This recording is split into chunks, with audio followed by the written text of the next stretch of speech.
Julian, can I just say quickly, sorry, just quickly, Julian, I'm going to stick with you just for a second, actually, on this, because I think that's a really, really important point. All of the biggest headlines today are 60 billion quid black hole, 60 billion pounds, But actually, if we went for growth properly, then we wouldn't necessarily have a 60 billion quid black hole. Can you just make that point for us, please, and why that is? Well, actually, the IFS makes that point. If you wade through their document today and get as far as page 32, they do present an alternative scenario where growth is about a quarter of a point higher than they're forecasting, and where the government flexes the fiscal rules a little bit and uses more of the existing flexibility. And in that scenario, then even they say that you don't need big cuts in public spending. So I'm not saying this is scaremongering, but I think it's important to look beyond the headlines and to recognise the assumptions on which these pessimistic headlines are based. Absolutely. Well, Gary, I'll throw it over to you. Welfare and Benefits Advisor Gary Vaux. There is potentially a trope that maybe we actually can cut some people's benefits, Gary, and people need to get working and stop being lazy. Is there any truth in that whatsoever? Oh, I think that's a very dire way of looking at things there. My view on this is, and I'm not an expert economist, so I bow to Julian on this, that whether it's 60 billion or 40 billion or 20 billion that has to be found, that still has to be found. And one of the ways would be reduction in certain benefits. I think we what could be benefits safe do you reckon? saying, what benefits? Because, look, very luckily, I've never had much experience in the benefit system. So maybe to our viewers and our listeners, you can outline which areas of the benefit system could be cut. I think if the government were particularly foolish, they would be looking at the pensioner triple lock, as it's called.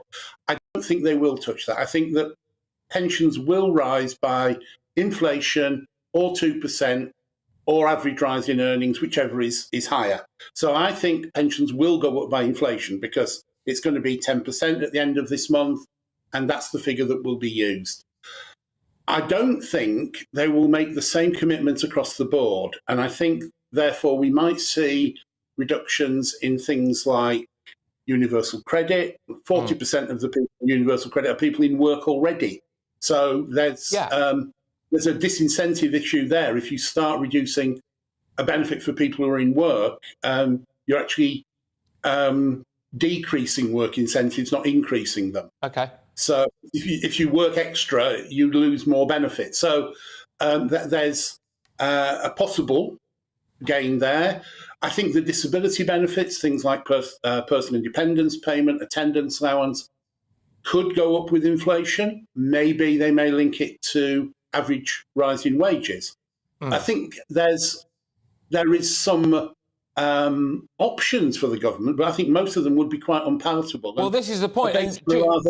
OK, Julian, I'll throw back to you, Julian Jessup, independent economist. Is our government too afraid of looking like they don't like the poor to actually maybe do what's right? Well, I certainly think the government should always do what it thinks is right, not necessarily just what's popular. But I actually think that reducing the real value of benefits by, for example, indexing them in line with earnings rather than inflation would be bad economics as well. It's worth remembering that people on benefits are some of the lowest paid or lowest earning in society. And they're not necessarily the people that you want to hit with big cuts. Something like 3/4 of people on universal credit are either in work or are unable to work because they're disabled or carers. So it's not as if there's a big chunk of people there just sitting around doing nothing. I do think, though, that the government will need to look again at some point on the triple lock on the state pension, because the way that works is that basically pensioners always benefit from the highest of average earnings, 2.5% or inflation, which means there's sort of a ratchet effect there. We're going to keep spending more and more money on pensions until they're going to end up, basically eating up all of the government's budget. So at some point, the triple lock has to go. Not necessarily now, but I would simply index pensions to inflation and protect their real value rather than having them constantly rising in line with earnings. OK, Gary Vaux is a welfare and benefits advisor. Some people think that actually, if you really know your way around the benefit system, you can do all right for yourself, OK? There is that old trope, I suppose, of, well, maybe the more kids you have, the more benefits you get. Is there any truth to that again? I think that's a fairly arcane approach to it. Yes, there are people who will manipulate a system. There's people who manipulate expenses. There are journalists who manipulate expenses. I mean, wherever there's money, there's manipulation. What I think we're seeing with benefits is a stereotyping of some claimants. You know, we remember the TV programs from the 90s, the Benefit Street and things like that. Things have moved on, and I think we've got a benefit system now that just about copes with pensioners, and I accept what Julian has said about the triple lock as being very expensive. Getting rid of it, I think, is politically dynamite. Okay. But I think otherwise, other than that, I also agree with Julian about the effect on the economy. If we take money out of the pockets of the very poorest, that money generally gets spent in the local economy. Well, this is it. So we're going to be doing a bit of a special on this. Every single hour we're looking at a different area potentially where the government could save money or create money, I suppose. And Julian, I'm just going to give the final word on this to you. It doesn't seem to me, and certainly the mood music in my inbox from the likes of Elizabeth, who's just got in touch to say, actually, hang on a minute, what benefits would you actually cut? There's no easy answer. And she thinks that people on benefits are unfairly targeted in this. Julian, I'm sorry, but then surely we have to look at other things. Do we have to stop spending money for our NHS as much as we are? Do we have to look at cutting foreign aid? Do we have to look at cutting our defence budget? If the benefit system isn't the answer, we've got to find money from elsewhere, haven't we? If we're not going for growth in a big way, Julian. Well, I mean, the answer to that question is what you say. We need to go for growth in a big way. Now, that means a big programme of, well-targeted tax cuts that, improve the incentives to invest and to work and all that sort of thing. But also big supply-side reforms to make it easier to build housing and infrastructure, and loads of other parts of the economy need to be freed up to grow more. If you then grow the economy, you increase tax revenues, you reduce the welfare bill because fewer people rely on benefits, and that also gives you the money to spend on the vital public services that we need and a decent welfare safety net. And I think that's the way to approach it. What worries me is we seem to be trapped in the old Treasury orthodoxy that if you cut taxes, the only way to pay for that is to slash spending. And then you get into this ghastly doom loop of cuts in spending, this is it, isn't it? Increases in taxes, higher interest rate bills, weaker growth, more problems down the line. Both of you, thank you very much. Independent economist Julian Jessup and welfare and benefits advisor Gary Vaux. What do you make of that, people? The premise of doing this pretty much at the top of every single hour now is we need to find 60 billion quid from somewhere unless we go massively for growth, which we're told relentlessly by many people in the mainstream media basically means favouring the rich and slamming the poor. So we can't do that, despite the fact that apparently that's not really what it is at all. This is GB News Live with me, Patrick Christys, and coming up, the case for Scottish independence has been in the UK Supreme Court today. We'll be giving you the very latest, whether or not we could be on the verge of an actual vote, and of course record figures in the channel. And did you know that a full English isn't even English at all? I'll be back in a moment.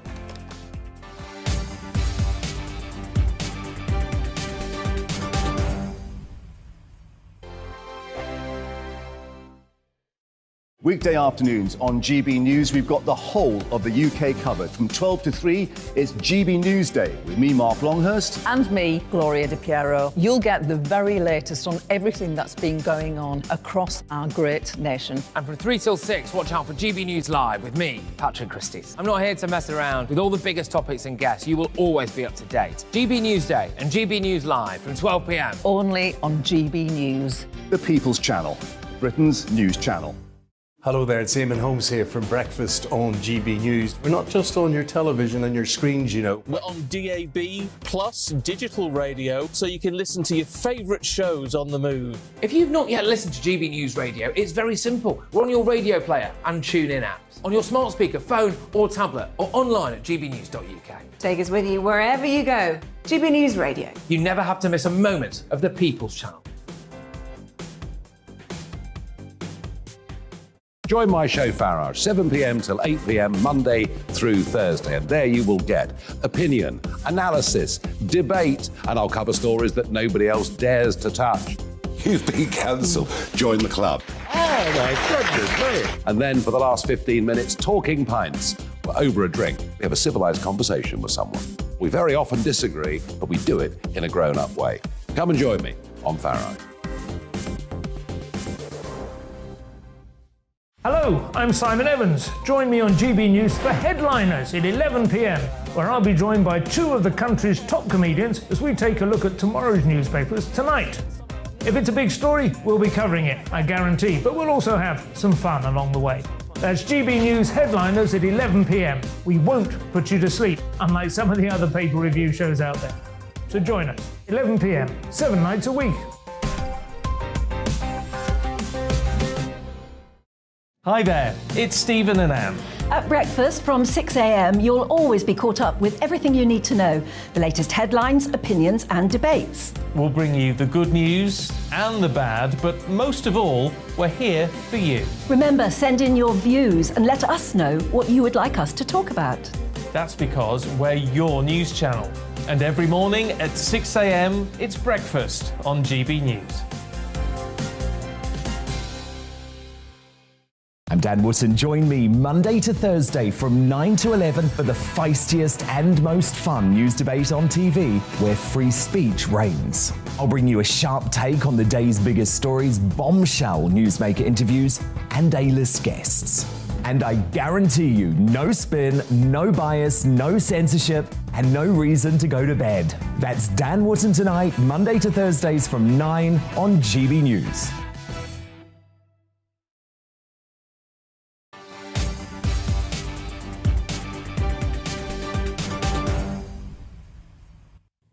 Yes, welcome back, everybody. Throughout the show, I will be asking how you think we can fill this £60 billion alleged black hole without, of course, just going for growth. Shortly, I'll be going into the inbox. The vast majority of you so far seem to be saying stop HS2, stop foreign aid and sort out what's going on in the channel. But we'll get stuck into that shortly, because now we're up to the Supreme Court, where it's been told today that the question of whether the Scottish Parliament can legislate for a second referendum on independence is of, quote, exceptional importance. Today, justices at the UK's highest court began hearing evidence in the case concerning the Scottish Independence Referendum Bill, which is a bit of a mouthful, a proposed law in the Scottish Parliament. Here's Nicola Sturgeon talking about the hearing at the SNP conference yesterday. Consider whether the current law allows the Scottish Parliament to legislate for an advisory referendum. If Westminster had any respect at all for Scottish democracy, this court hearing would not be necessary. That means this issue was always destined to end up in court sooner or later. Better, in my view, that it is sooner. If the court decides in the way we hope it does, on 19th October next year, there will be an independence referendum. Nice to just have about 30 seconds of Nicola Sturgeon in today's show, as opposed to the hour that she went on for yesterday. But our national reporter, Paul Hawkins, was at the Supreme Court in central London a little earlier, where lawyers described the continued call for Scottish independence as, quotes, and rather appropriately, a festering issue. Now, that was a quote from Lord Mackay of Drumadoon, and the festering issue that he was referring to. This is going back years, and that phrase repeated by Dorothy Bain KC, the Scottish Government's top legal officer. The festering issue is whether the Supreme Court should decide on whether the Scottish Government has the authority to introduce legislation for a referendum without the say-so of Westminster. That has been the ongoing festering issue, and so Dorothy Bain was saying, look, to the judges, the 5 judges of the Supreme Court that are hearing this case, yes, you need to clear up this festering issue. I do have the authority to bring this question to you, to put it to you, for you to answer one way or the other, and that we need to clear up this ambiguity. Now, the case from the UK government is that, look, when it comes to bills, when it comes to certain pieces of legislation, the top legal officer in the Scottish Government doesn't have the authority to take it to the Supreme Court. But she was saying in court this morning, look, this isn't actually a bill, this is pre-introductory legislation. We haven't even introduced it to the Scottish Government yet. It's not actually technically a bill yet. So we want to run this past the Supreme Court first and find out what they think before we then introduce it to the Scottish Parliament. Now, we're talking about the Scotland Act from 1998 earlier on, and that gives a list of questions that the Lord Advocate, the top legal advisor in the Scottish Government, can refer to the Supreme Court, and none of them talk about a referendum. But there is one clause there that says any other question arising by virtue or about reserved matters can be referred to the Supreme Court. So that is what Dorothy Bain The Scottish Government's top legal officer was saying that's why she can refer it to this court. Now, she did mention as well the referendum itself, if it were to come about, and she stressed again, and this is the main thrust of the Scottish Government's argument, that it would be advisory, that there would not be legal implications if it were to come about. It's about asking the Scottish people their opinion on independence, that if they were to vote for it, and at the moment the polls, as we know, are split 50-50, as Darren was saying, if they were to vote for it, there would have to be further legislation. In effect, it would be just like the Brexit referendum in 2016, where the UK voted to leave the European Union, but there was then years of wrangling and legislation that had to be enacted to make that happen. So we'll hear more from Dorothy Bain this afternoon, probably outlining more so what the actual referendum would mean. She'll be stressing more that advisory aspect of it, and then tomorrow we'll hear from the UK government side of things. Should they stay or should they go now? Just get on with it. That's what I say, one way or the other. But lots of you have been getting in touch with your thoughts on spending as we look to apparently fill this £60 billion black hole. It'll be interesting to see whether or not any of you get in touch as well, GBViews at gbnews.uk, to highlight how much we spent during the pandemic on things like lockdown, etc. But Jeff says, this is crazy. Many people on disability benefits are capable of working. I know people personally who can work and are on between £1,500 and £2,200 per month claiming disability. That's Jeff's view. We're looking throughout the course of the show about areas where we can save money as a country. One of the questions I asked earlier on was about benefits, basically. Are there areas in our benefit system where we can save? Jeff's had his view. Sarah says, it's being announced today there is a larger amount of people choosing not to work and are on sickness benefits.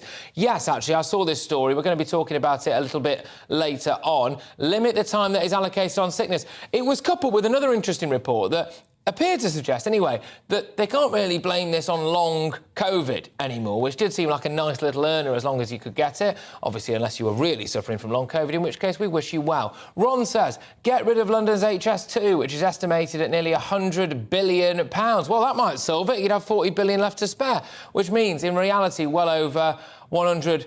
Not quite sure of the point that he's trying to make there, but use half the money to cover the black hole, use the rest to improve public transport in the rest of the country. That might be a good way of levelling up. Not that there is any realistic prospect of the government cutting funding for London.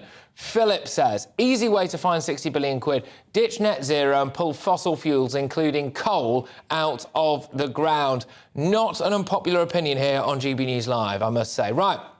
Coming up, people, something I know that a lot of you are deeply, deeply passionate about. 35,000 people have now come across the channel so far this year. That's more than the whole of 2021, when there were 28,500.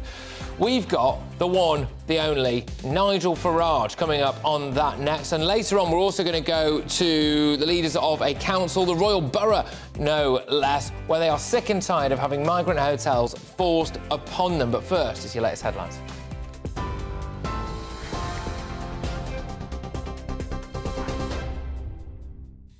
Good afternoon, it is 3:35. I'm Rosie Wright, keeping you up to date today on GB News. The Chancellor says he remains committed to measures set out in his recent mini-budget, despite further intervention today from the Bank of England. Well, the central bank bought more government debt, having warned of further risk to the UK's financial stability. Facing questions in the Commons, Kwasi Kwarteng described the current package of support for households and businesses as strong. He also refused calls from his own party to streamline spending on HS2 and Quangos and instead lower taxes for smaller businesses. Consider the measures we've already introduced. National insurance hikes have been reversed, corporation tax rise has been scrapped, and the annual investment allowance remains at £1 million. These are measures which small businesses up and down the land have been very, very appreciative of. G7 leaders have met virtually to discuss the ongoing energy crisis and Russia's escalating missile attacks in Ukraine. Well, Volodymyr Zelensky joined Liz Truss and other heads of state earlier this afternoon for crisis talks. It's after Russia launched its most significant attack on Ukraine in months. Missile strikes hit Kyiv and other cities, killing at least 19 people and injuring more than 100. Well, meanwhile, the Secretary-General of NATO, Jens Stoltenberg, says the military alliance will always stand with Ukraine and it's closely monitoring Russia's nuclear forces. President Putin is failing in Ukraine. His attempted annexations, partial mobilization and reckless nuclear rhetoric represents the most significant escalation since the start of the war. NATO stands with Ukraine for as long as it takes. President Putin started this war. He must end it. The prime suspect in the disappearance of Madeleine McCann in 2007 has been charged with several sexual offences allegedly committed in Portugal. German prosecutors say Christian Bruckner is accused of committing 5 offences between 2000 and 2017. The charges are not linked to the McCann case. Portugal officials initially identified him as a suspect in the child's disappearance in June 2020. We're on your TV, we're online and on your DAB+ radio. This is GB News.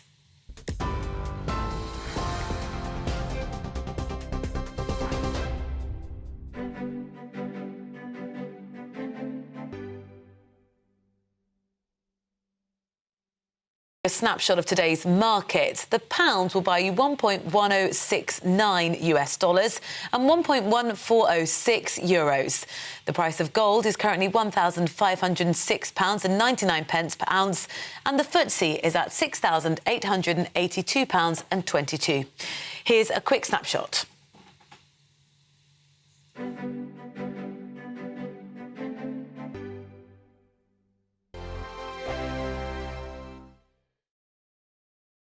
Weekday afternoons on GB News, we've got the whole of the UK covered. From 12 to 3, it's GB News Day with me, Mark Longhurst. And me, Gloria Di Piero. You'll get the very latest on everything that's been going on across our great nation. And from 3 till 6, watch out for GB News Live with me, Patrick Christys. I'm not here to mess around. With all the biggest topics and guests, you will always be up to date. GB News Day and GB News Live from 12 p.m. Only on GB News. The People's Channel, Britain's news channel. Hello there, it's Eamon Holmes here from Breakfast on GB News. We're not just on your television and your screens, you know. We're on DAB plus digital radio, so you can listen to your favourite shows on the move. If you've not yet listened to GB News Radio, it's very simple. We're on your radio player and TuneIn apps, on your smart speaker, phone or tablet, or online at gbnews.uk. Take us with you wherever you go. GB News Radio. You never have to miss a moment of the People's Channel. Join my show Farage, 7 p.m. till 8 p.m. Monday through Thursday, and there you will get opinion, analysis, debate, and I'll cover stories that nobody else dares to touch. You've been cancelled. Join the club. Oh my goodness me. And then for the last 15 minutes, talking pints. We're over a drink. We have a civilised conversation with someone. We very often disagree, but we do it in a grown-up way. Come and join me on Farage. Hello, I'm Simon Evans. Join me on GB News for Headliners at 11 p.m, where I'll be joined by 2 of the country's top comedians as we take a look at tomorrow's newspapers tonight. If it's a big story, we'll be covering it, I guarantee, but we'll also have some fun along the way. That's GB News Headliners at 11 p.m. We won't put you to sleep, unlike some of the other paper review shows out there. So join us, 11 p.m, 7 nights a week.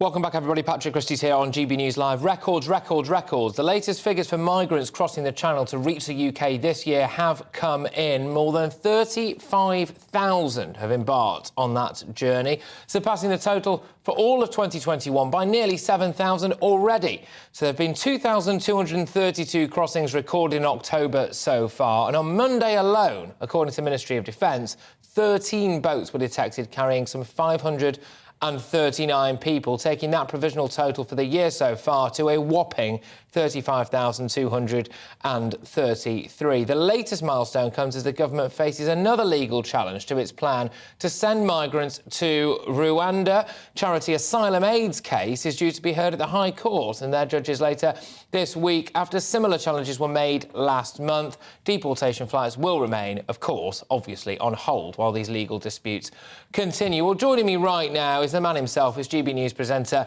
Nigel Farage. Nigel, thank you very much. We were having a little chat off air there, and you think that as long as this continues, that's it for the Tories? Done. Gone. You know, the Brexit vote, the rebel majority, above all, was about control of borders. We are now being laughed at by Albanian criminal gangs, posting on TikTok, come to Britain, join the criminal industry, join the drugs trade and make all this cash. The other one was amazing, was Truss's her only statement since she's been Prime Minister is to give the French a further £50 million. There was a TikTok post I played last night on my show. 8th of October, a boat with 50 men, the French police intercept it. 9th of October, the same 50 men are back on a different boat launching out to sea in broad daylight. Don't give the French any more money. You are wasting your time. You need 20,000 people to police the whole of northern France. It simply can't be done. It's the pull factors. They're coming for the pull factors. And we've talked before about 4-star hotels. This is it. We've talked about £38 a week spending money, 3 square meals a day, the chance to work in the illegal industry, all of that. And what really took the biscuit was that beautiful hotel in North Cornwall, Camelot Castle, the birthplace of Arthur Pendragon, perched there on the cliffs, surrounded on 3 sides by water, a luxury, beautiful luxury seaside hotel in a small village at Tintagel, and the owner, John Mappin, offered £1 million. £1 million to fit it up for a year with young men. Astonishing, isn't it? Who come from Albania. Now, he turned it down, much to the relief of that community. I'm getting 2 or 3 emails a day from people saying our town has changed. Absolutely. Well, I'm covering it a little bit later on in the show as well with councillors from Maidenhead, of course, the Royal Borough of Windsor and Maidenhead. They are sick and tired of having these hotels forced upon them, and it is forced at this particular point. But let's just take a little bit of a wider look. If it means that this is it for the Tories, therefore, that would, one would assume, means that people would vote Labour. Well, they're not going to make things any better. This is terrible for the country, isn't it? No better at all. But here's the point. Taking back control of our borders, reducing immigration numbers, these were all promises the Conservatives made, albeit, if I hadn't been there, they'd never have made them, but they made those promises. And they've been betrayed. And if you've been betrayed, even if the alternative is no better, I'm sorry, somebody has to pay the price for this. But the people of Britain now, unfortunately, from what you're saying, have to just face up to the sad reality of the fact that people are going to keep coming in record numbers, the taxpayer is going to have to keep paying for them, and when these people are plonked, and it is plonked, in various different towns and cities across the UK, those towns and cities are going to change. Yeah, they will do, because, I mean, literally, the divide, the cultural divide, the linguistic divide, the attitudes towards women divide, the attitudes towards the gay community divide, you know, and one could go on with a list there as long as your arm. These are unbridgeable at this moment in time. There is one last little hope, just one. Go on, give it to us. Well, she's called Suella Braverman. Oh. And actually, when she says we should leave the European Convention on Human Rights so that we can send flights to Rwanda, she's right. She's the first senior Conservative to stand up and say those things. Now, we're told that Number 10 is furious. Well, of course it is, because they're the establishment. But if there was to be a public campaign that got behind Suella Braverman and what she's had to say, things might change. Should we have a referendum on this? Well, we're not Switzerland. We can't have a referendum on everything. Let me rephrase it. If there was a referendum, the numbers would be astonishing. Look, you know, this is one of those issues where 2/3 to 3/4 of the British public strongly believe you should not cross by dinghy and be put up in Camelot Castle on the North Cornish coast with 3 meals a day. Oh, and by the way, not just free medical care, free dental care. How many GB News viewers can get an NHS dentist these days? How many GB News presenters can get a dentist these days?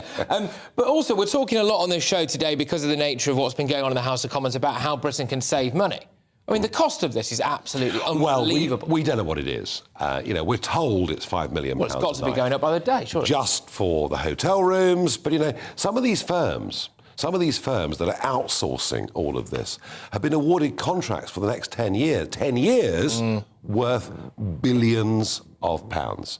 This is completely out of control, but the money is as nothing to the social cost of those communities. I mean, the only saving grace is that the population of Albania might run out before, actually, these contracts are up. Therefore, we won't have to keep taking... Oh, once Albania's been trained, it'll be somewhere else, don't worry. I mean, look, we are Treasure Island. Yeah. We are, come on down. You know, commit crime, make all this money. We might put you in prison for a couple of weeks. We won't deport anybody. Brexit was passed on a promise. Yes, of course, sovereignty was what that promise was. But the most important subset of that was border control. That's why the turnout was 10% bigger than all the experts thought. That's why we won the referendum. And this was about people living, ordinary folk, living in communities all over the country, seeing demographic and social change in their towns, cities and villages beyond anything they could ever have contemplated. They now feel betrayed. And unless the Conservatives get a grip on this, aside from economic considerations, they've got no chance, and they will get wiped out at the next election. And you know what? They'll deserve to. Nigel Farage, thank you very much. As ever, you'll be back on later? I certainly will, 7 o'clock. 7 o'clock, as ever, Nigel Farage there. Right, OK, short statement now from the Ministry of Defence, which says its data was taken from, quotes, live operational systems and was subject to change, including reduction. I mean, that... yeah, good luck with that. It might go down, people. Spoiler alert, it almost definitely won't. Right, OK, moving away. So earlier today, Deputy Prime Minister and Home Secretary Theresa Coffey opened the Wood Green Community Diagnostic Centre in charge of delivering tests, checks and scans across the UK. Following the scrutiny Chancellor Kwasi Kwarteng has come under today by fiscal watchdog the IFS, Theresa was asked for her thoughts on whether the Chancellor's plans for growth were feasible. Yes, have done their own modelling. The Chancellor is working on plans right across government and will be making announcements at the medium-term fiscal plan at the end of the month. That will be done in footstep with the Office of Budget Responsibility. I'm very conscious that with our plan for growth, we're seeking to grow the economy, but of course we want to have sensible fiscal discipline too. But I can't say right now exactly how the overall picture will look, but I'm confident we will continue to see increasing investment in public sector services, but making sure that we do that carefully with taxpayers' money while we also stimulate the economy to grow. Well, I'm encouraged to think that we will get growing. Of course, the big intervention that we made just a month ago was about supporting families and businesses with the cost of energy. And those measures alone are expected to reduce inflation in the next few months. So it's important measures and interventions that we've done in order to try and help stimulate businesses while also give assurance to families that they don't have to worry about whether they turn the heating on or not this winter. Theresa Coffey there, and this ties in nicely with what we've been talking about, OK, which is how can Britain save money, or really how can Britain make money, allegedly anyway, a £60 billion black hole in our national finances. Of course, we couldn't possibly go for growth, could we? No, that couldn't happen, so we need to make savings. But unemployment figures are out today. And the jobless rate fell to 3.5% in the 3 months to August, according to the Office for National Statistics, which seems like good news. But a closer look shows that a fall in the numbers of people looking for work is what has helped to push the unemployment rate to its lowest for nearly 50 years. So, because people aren't necessarily looking for work, it means, I think, that they're not actually classed properly as unemployed. Well, the economic inactivity rate, which measures the proportion of people aged between 16 and 64 not looking for work, get your heads around this, increased to 21.7% in June to August period.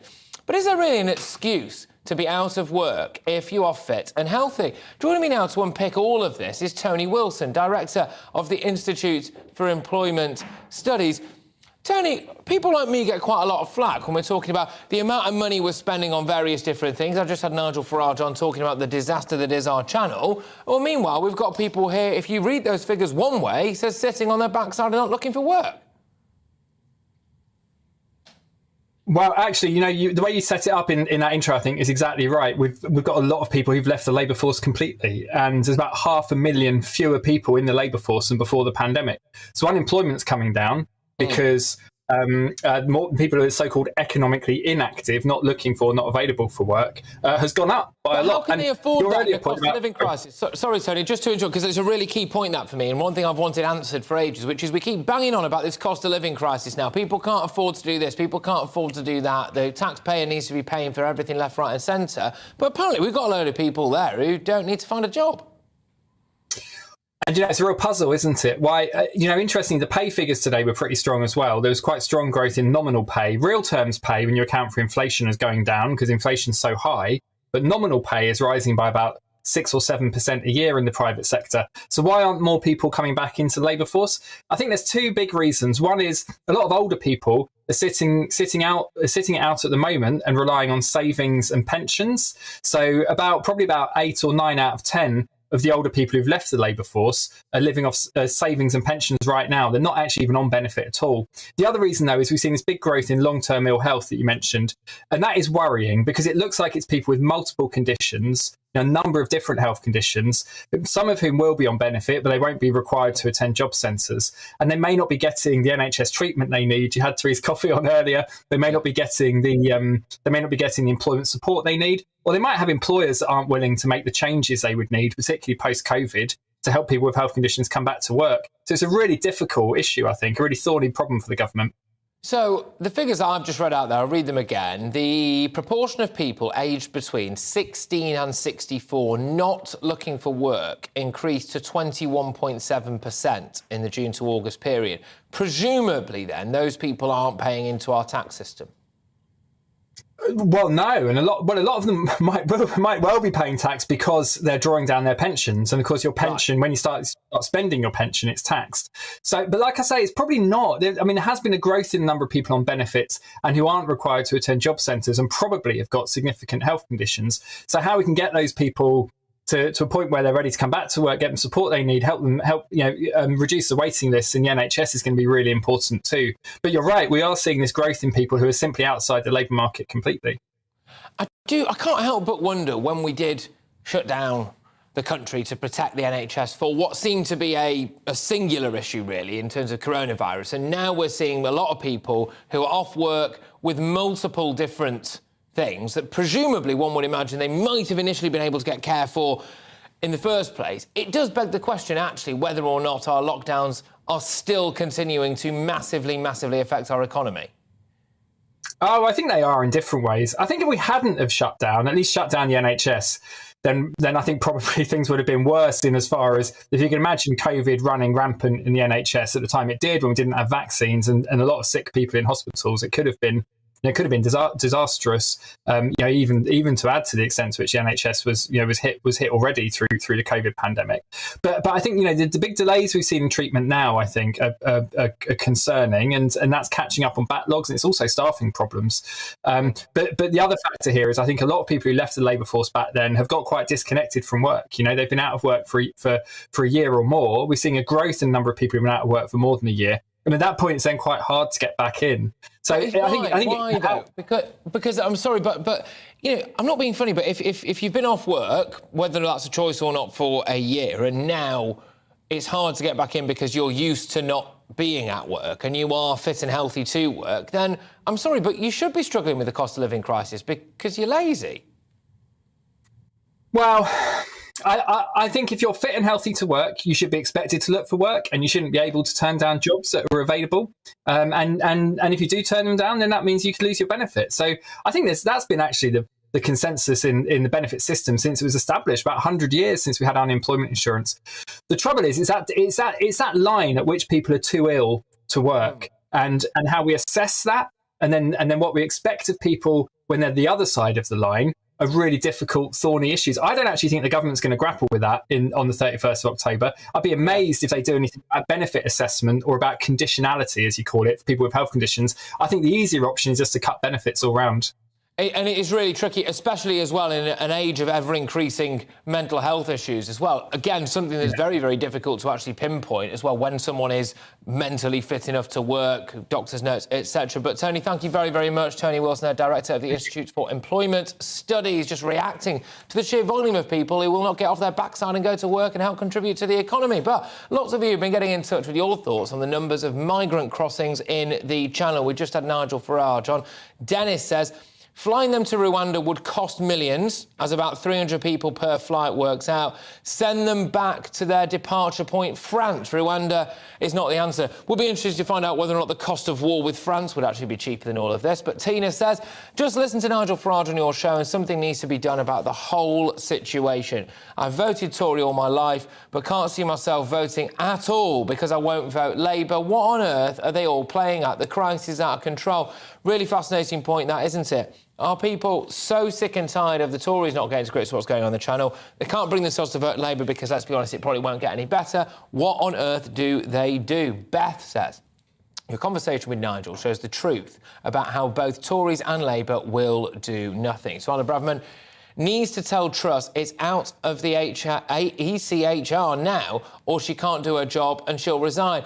I just wonder whether or not, given the fact that we've had backtracks left, right and centre when it comes to unpopular policies, and for years now, and I think we're seeing the fruition of this, politics led by sound bites, the tail wagging the dog when it comes to actual political decisions being made and policies being drawn up as opposed to what's practically good, whether or not now we're actually going to see so much of a backlash for us coming out of the ECHR, turning boats back in the Channel or whatever, that we're just going to end up paying through the nose relentlessly in entire towns and cities right across the UK, like the one that I'm going to go to very, very shortly, which is the Royal Borough of Windsor and Maidenhead. Yes, that place has not changed irreversibly yet. It's still an absolutely beautiful and wonderful place, don't get me wrong. However, if they keep having people, well, deposited, dumped in their particular area, then things do change in a big way. Coming to a town near you, people. Steve says, I haven't heard anybody come up with a workable solution. Perhaps the PC Brigade should be made to house and feed these criminals, and I couldn't agree with you more. Anyway, you are with me, Patrick Christys, on GB News Live. Lots more to come in the next 2 hours, including whether or not cutting funding for the NHS could help the government claw back this supposed 60 billion quid's worth of funding. Cutting money for the NHS, who'd have thought it? Don't go anywhere, I'll be back in a minute.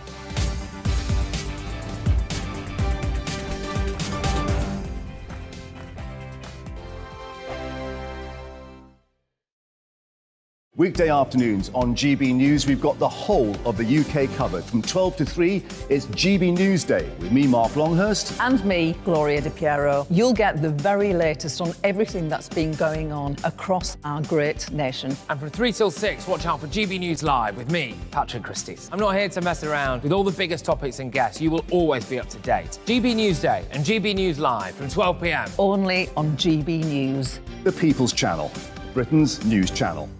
Hello there, it's Eamon Holmes here from Breakfast on GB News. We're not just on your television and your screens, you know. We're on DAB plus digital radio, so you can listen to your favourite shows on the move. If you've not yet listened to GB News Radio, it's very simple. We're on your radio player and TuneIn apps, on your smart speaker, phone or tablet, or online at gbnews.uk. Take us with you wherever you go. GB News Radio. You never have to miss a moment of the People's Channel.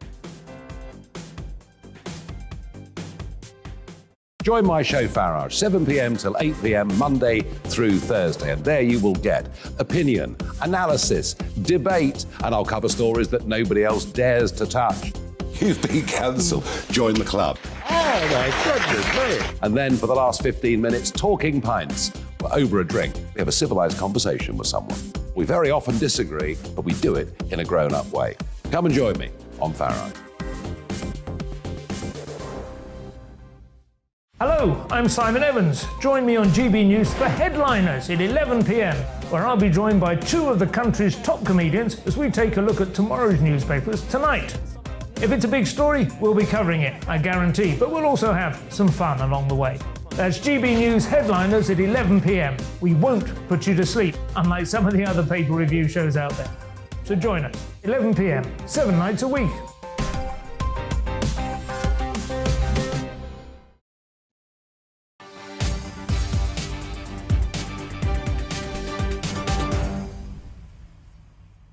Yeah, welcome back, everybody. It's 4 o'clock. This is GB News Live with me, Patrick Christys, and an action-packed hour coming your way. We'll bring you the latest in the trial of Lucy Letby, who's been accused of murdering 5 baby boys and 2 girls and attempting to murder 10 other babies when working as a nurse at the Countess of Chester Hospital. She denies the total of 22 charges. An absolutely gripping case. We'll bring you the very latest on that shortly. Also this hour, money, money, money. That's right. Apparently there's a £60 billion black hole in our nation's finances. All is not quite as it seems. We'll be getting stuck into all of that.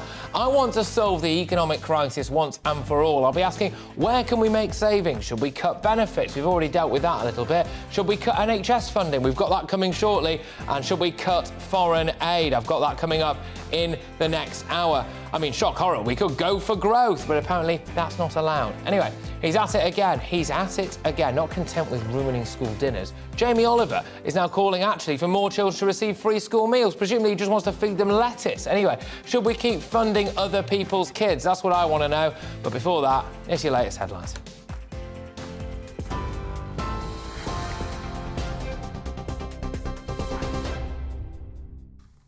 Patrick, thank you. Good afternoon to you. The Chancellor says he remains committed to measures set out in his recent mini-budget despite further intervention from the Bank of England. The central bank has been buying more government debt today, having warned of further risks to the UK's financial stability. Facing questions in the Commons, Kwasi Kwarteng described the current package of support for households and businesses as strong. He also refused calls from his own party to streamline spending on HS2 and quangos and instead lower taxes for small businesses. Consider the measures we've already introduced. National insurance hikes have been reversed, corporation tax rise has been scrapped, and the annual investment allowance remains at £1 million. These are measures which small businesses up and down the land have been very, very appreciative of. Well, a leading economic think tank estimates that the Chancellor has cut £60 billion of spending if he wants to convince investors that he can get the public finances back under control. The Institute for Fiscal Studies says the shortfall is a consequence of measures announced since Liz Truss became Prime Minister. Deputy Prime Minister Therese Coffey refused to reveal if the government plans to cut public spending. I'm very conscious that with our plan for growth, we're seeking to grow the economy. But of course, we want to have sensible fiscal discipline too. But I can't say right now exactly how the overall picture will look. But I'm confident we will continue to see increasing investment in public sector services, but making sure that we do that carefully with taxpayers' money while we also stimulate the economy to grow. Therese Coffey. In international news, G7 leaders have met virtually to discuss the ongoing energy crisis and Russia's escalating missile attacks on Ukraine. President Volodymyr Zelensky joined Liz Truss and other heads of state for the talks. That's after Russia launched its most significant series of attacks on Ukraine in months. Meanwhile, Secretary-General Jens Stoltenberg says the military alliance of NATO will always stand with Ukraine. President Putin is failing in Ukraine. His attempted annexations, partial mobilization and reckless nuclear rhetoric represents the most significant escalation since the start of the war. NATO stands with Ukraine for as long as it takes. President Putin started this war. He must end it. Well, in other news today, the prime suspect in the disappearance of Madeleine McCann in 2007 has been charged with several sexual offences allegedly committed in Portugal. German prosecutors say Christian Bruckner is accused of committing 5 offences between 2000 and 2017. The charges are not linked to the McCann case. Portugal officials initially identified him as a suspect in Madeleine's disappearance in June 2020. They believe the 45-year-old killed Madeleine after abducting her from her family's holiday apartment. Now, the Scottish Government has told the Supreme Court it's in the public's interest to resolve the issue of whether or not Holyrood can hold a second referendum on Scottish independence. Scotland's top law officer is putting forward the case for a second independence referendum without the support of Westminster. First Minister Nicola Sturgeon says she wants to be able to hold an indisputably lawful vote. 2 days have been set aside for the hearing, with the UK government expected to respond tomorrow. And to Ireland now, where the first of the funerals for the victims of the service station explosion in County Donegal are taking place today. A service for 24-year-old designer Jessica Gallagher has been taking place at St Michael's Church. She's one of 10 people who were killed in a suspected gas explosion on Friday. Ireland's police force, the Garda, believe the blast was an accident.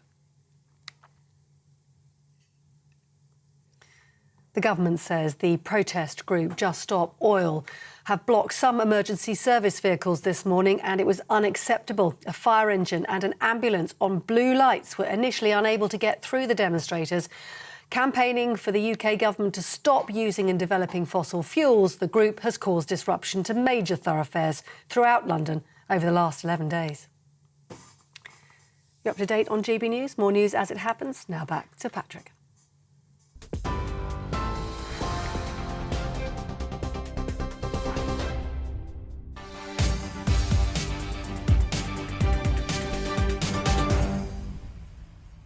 OK, people, money, money, money. The Chancellor has faced MPs in the House of Commons this afternoon after the Bank of England made a dramatic intervention to warn of material risk to financial stability. So to add to Kwasi Kwarteng's problems at the minute, an influential think tank has warned that he needs to find £62 billion. But all is not as it seems on this, and I'm keen to actually make that clearer, frankly, than we're getting in a lot of the media at the moment. But first things first, let's turn to our economics and business editor, Liam Halligan, with On the Money. Right, Liam, a few bits and bobs that I want to get stuck into today, but I'll let you take it away initially about mortgages, the money markets, etc. It's been a tumultuous day on financial markets. Does that mean anything for ordinary people watching and listening to GB News? Well, it certainly does if they've got a mortgage or a personal loan. And let me just explain a little bit, because there's all these concepts flying around and it's hard to keep track of them. I've got some graphics here. Now, cast your mind back about 3 weeks ago. The Bank of England raised interest rates, and it raised the base rate to 2.25%. That's the main interest rate in the economy, the interest rates from which all others are set. And it raised it by 0.5% to 2.25%. On that day, the money markets interest rate, that is what we call the 10-year gilt yield, that was 3.49%, if we can change the graphic. What that is the cost that the government must pay in order to borrow money. That's the interest rate that the government pays. Now, all mortgage rates have to be more than that, because the government borrows most cheaply. Now, on the 23rd of September, remember that 3.49 number, the government's mini budget. And since then, if we move the graphic again, that money markets rate has gone up to 4.44%. Now, I've used the word now there, Patrick, and people watching TV can see that, because it moves around all the time. This isn't an interest rate set by the Bank of England or any politician. This is what traders around the world are saying to the government. We are going to charge you 4.44% in order to borrow money. And that is what sets all mortgage rates. Now, all mortgage rates are above that. If you look at this, though, Patrick, back in January, the mortgage rate, the average mortgage rate that UK consumers were forced to pay for their home loans was just over 3.5%. It went all the way up to about 5.5% in September, very gradual and steady increase, and now it's about 6%.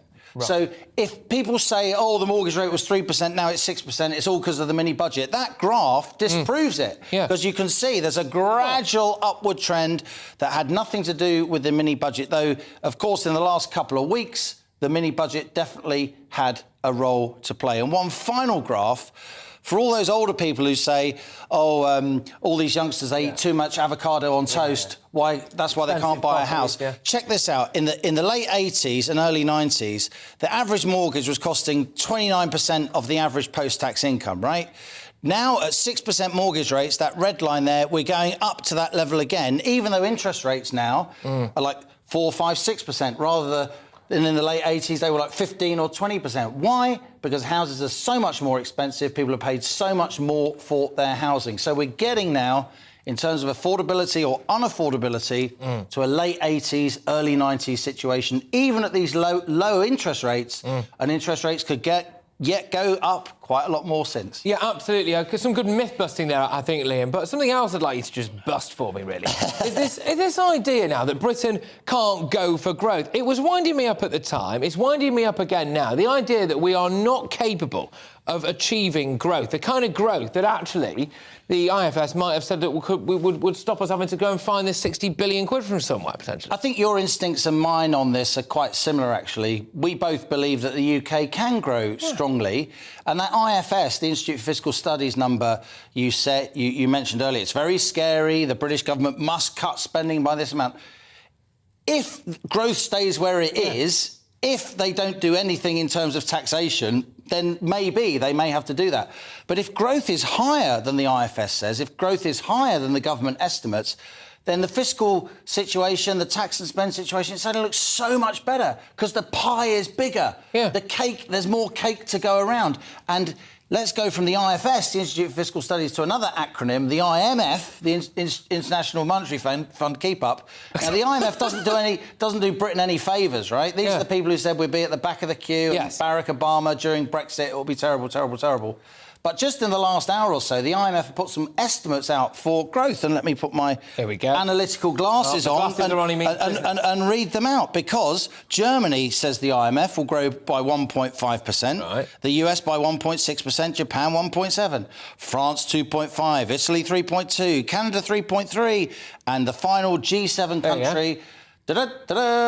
Great Britain and Northern Ireland will grow by 3.6%. These are 2022 growth forecasts, according to the IMF, and that, Patrick, is before these pro-growth policies from Truss and Kwarteng. So these estimates will be like a shot in the arm for them. They'll be kind of manna from heaven. Good. Suddenly someone is saying something good about our policies. Fantastic. Yes, Liam Halligan, thank you very much. Our economics and business editor. Great to have you on the show, I must say. Much, much, much appreciated. And much appreciated, no doubt, for you at home as well, or listening in your car or whatever you're doing at the minute. It's not all doom and gloom. Look beyond the headlines, people, when it comes to these doom-mongering economic announcements that are being made by, some would say, people with vested interest. Anyway, so, as you have been hearing, of course, the Chancellor was, rather misleadingly, warned that he had to find 62 billion quid to bring back the UK finances into line anyway. Well, I thought, OK, well, if we're not allowed to go for growth, or at least say on a lot of the media that we can go for growth and achieve it, then that means, doesn't it, that we have to find the money from somewhere else. Well, what could we do? Could we cut benefits? Well, we've just discussed that. Well, we could cut benefits, I suppose, but it's quite unpalatable.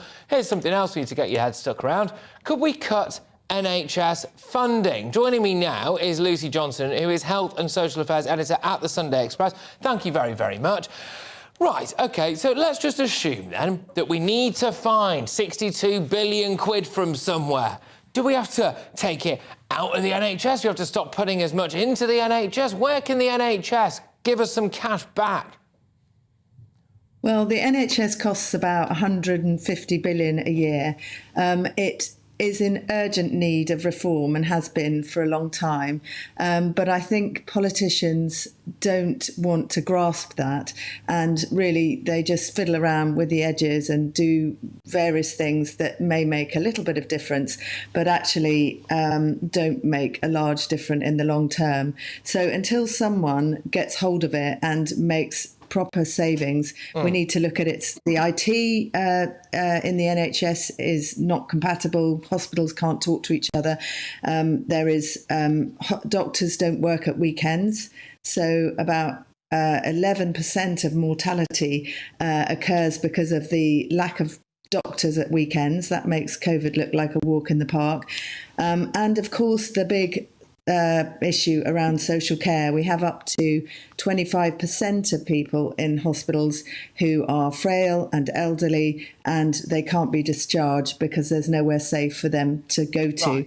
That is if we could if we could increase the number of beds by helping to fix that, then we would be a large way into helping the NHS. Well, you've hit a few key points there. Earlier on in the show, I was talking about the benefit system. Could that save us a bit of money? And people said, well, actually, it would be unpopular and palatable for politicians to do. And obviously now, because we're led by sound bites and what the mainstream media thinks about things, we can't possibly do that. The NHS appears to be another one. As you've just said, they're unwilling to grasp the nettle because it might look bad for people and they don't want to do that. And you get a load of people out in the streets saying, oh, the Tories want to kill people, essentially. But then actually, we do live in a country where you're more likely to die at a weekend, which I think is absolutely bonkers. Doctors don't appear to want to work at weekends. 21% of our population, our working-age population, doesn't really want to even go to work at the minute. A lot of them are claiming that they've got long-term health issues, despite the fact we shut down the country to protect the NHS.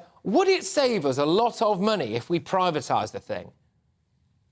I think that might be... I think we have a system and we may as well work within the system. For value for money, the NHS does pretty well. It costs about £2,000 per patient per year, whereas, say, the American system costs about £4,000 per patient per year. I do think we need radical reform. It needs to change. It's not fit for purpose. I don't know whether that whether it's, privatising would fix it, because the problem with privatising things is that you do get over-medicalisation. So, for example, in France, doctors are paid per procedure, what they do, and therefore you get more investigations, which may be unnecessary. It may be that we can work with the private and the state, have some kind of dual thing, which we sort of do at the moment. But fundamentally, I think until we fix social care, which is a huge problem, and, it's a problem of our own making. If we're not prepared to look after our older parents or grandparents and we expect the state to do so, then we have to find the money. Good point. Right, OK, maybe we've drilled down on something here. Do we have to have a societal change where we say, look, it might not be ideal in terms of what you had planned for your spare bedroom, but if your mum and dad get older or your grandparents get older, you have to look after them at home yourselves as opposed to relying on the state? We've got £60 billion to find. I think you've made a brilliant point there. I mean, of course, in some cases it's impossible. People don't have the skills to look after people but in many cases we just expect the state to pick up the pieces and to look after our elderly. And it's a societal problem we have. Not all societies are like that. So I think that, if we're expecting the state to pay for it, then we've got to put our hands in our pockets. If not, we need to change our attitude. Lucy Johnson, thank you very much. Someone who definitely doesn't need to change their attitude is you. Great to have you back on the show. Lucy Johnson, who is a health and social affairs editor at the Sunday Express. Well, there we go. Maybe that's one way, instead of, yes, again, just going for growth, that we could find this £60-odd billion. You have to look after your elderly relative if they get sick. How do you feel about that? Did you have big plans for that spare room? I'm sorry, someone lives in it now. But GBviews at GBnews.uk. Get in touch. How do you feel about all of that? But moving away now to a different medical story, but one that is absolutely gripping the nation, is a hospital nurse has been accused of murdering a 5-day-old boy just days after killing another baby on a neonatal unit. 32-year-old Lucy Letby is standing trial on 7 counts of murder and 10 counts of attempted murder. She denies all charges. GB News' North West of England reporter Sophie Reaper sent this report to us from Manchester Crown Court. You can see now there was a pattern emerging. That's what the prosecution told the jury at Manchester Crown Court today in the Lucy Letby trial. The former nurse is charged with the alleged murders of 7 babies, as well as the attempted murders of a further 10. That's while she worked on the neonatal ward at the Countess of Chester Hospital. For some of the babies, she's charged with multiple attempts of trying to take their lives. And yet, yesterday, Lucy Letby stood in the dock and pled not guilty to each one of the 22 charges against her, one by one. As part of the prosecution's opening statement, we heard about some of the methods Lucy Letby allegedly used in her attacks. Instances of air being injected into the bloodstream, milk and other fluids being injected via the nasogastric tube, even 2 instances of insulin poisoning, always while Lucy Letby was on shift. Over the last couple of days, we've heard the details around several of the children involved, and tomorrow we expect the prosecution to continue with more of the same. Sophie Reaper, GB News.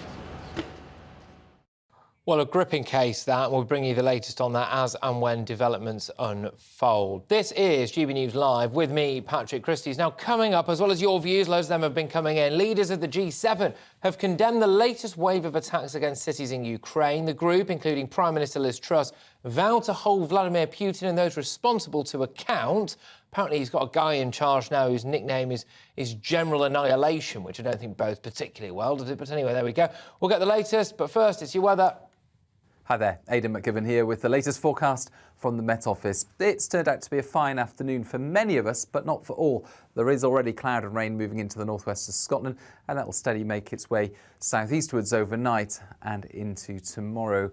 Weather fronts approaching from the west. Atlantic features that are already thickening up the cloud, picking up the breeze into the northwest, and Western Scotland seeing a cloudy and damp end to Tuesday. The cloud and rain then pushing into much of Northern Ireland, southwest Scotland, Northern England, as well as Wales. And by the end of the night, cloudy skies and some spells of rain reach Cornwall.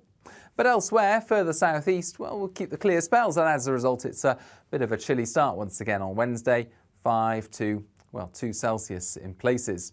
But a bright start in the southeast and east of England. Elsewhere, a lot of cloud, a mild start today, but a wet start, especially through the central belt into southwest Scotland. That rain doesn't last too long. By lunchtime, it's cleared much of Scotland. Brighter skies follow here, but it pushes into northern England, western England and Wales. Turns more showery, but cloudy and dull afternoon here. And to the southeast again, well, actually, it's a bright day to come after a chilly start with 15, 16, perhaps 17 Celsius. We do see the cloud and some showers push through here during Thursday early hours, but that will tend to peter out. And by dawn on Thursday, well, most places are clear once again, and it's going to be chilly across some parts of Scotland, Northern Ireland and Northern England. A bright start, though, for many. Light winds, blue skies first thing. However, it doesn't last long. We're going to see the clouds once again build towards the west and southwest. Outbreaks of rain start to spread in, and for the second half of Thursday, many places will turn cloudy and wet. The winds then pick up. Friday's a windy day with blustery showers.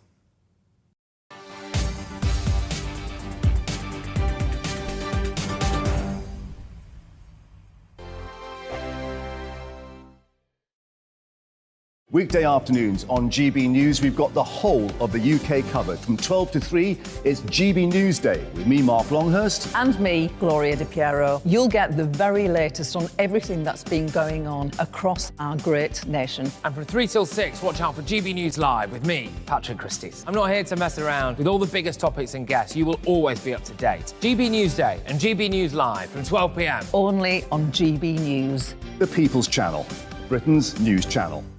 Hello there, it's Eamon Holmes here from Breakfast on GB News. We're not just on your television and your screens, you know. We're on DAB plus digital radio, so you can listen to your favourite shows on the move. If you've not yet listened to GB News Radio, it's very simple. We're on your radio player and TuneIn apps, on your smart speaker, phone or tablet, or online at gbnews.uk. Take us with you wherever you go. GB News Radio. You never have to miss a moment of the People's Channel. Join my show Farage, 7 p.m. till 8 p.m. Monday through Thursday, and there you will get opinion, analysis, debate, and I'll cover stories that nobody else dares to touch. You've been cancelled. Join the club. Oh my goodness me. And then for the last 15 minutes, talking pints. We're over a drink. We have a civilised conversation with someone. We very often disagree, but we do it in a grown-up way. Come and join me on Farage. Hello, I'm Simon Evans. Join me on GB News for Headliners at 11 p.m, where I'll be joined by 2 of the country's top comedians as we take a look at tomorrow's newspapers tonight. If it's a big story, we'll be covering it, I guarantee, but we'll also have some fun along the way. That's GB News Headliners at 11 p.m. We won't put you to sleep, unlike some of the other paper review shows out there. So join us, 11 p.m, 7 nights a week. Hi there, it's Stephen and Anne. At breakfast from 6 a.m, you'll always be caught up with everything you need to know, the latest headlines, opinions and debates. We'll bring you the good news and the bad, but most of all, we're here for you. Remember, send in your views and let us know what you would like us to talk about. That's because we're your news channel. And every morning at 6 a.m, it's breakfast on GB News. I'm Dan Wootton. Join me Monday to Thursday from 9 to 11 for the feistiest and most fun news debate on TV, where free speech reigns. I'll bring you a sharp take on the day's biggest stories, bombshell newsmaker interviews, and A-list guests. And I guarantee you, no spin, no bias, no censorship, and no reason to go to bed. That's Dan Wootton tonight, Monday to Thursdays from 9 on GB News.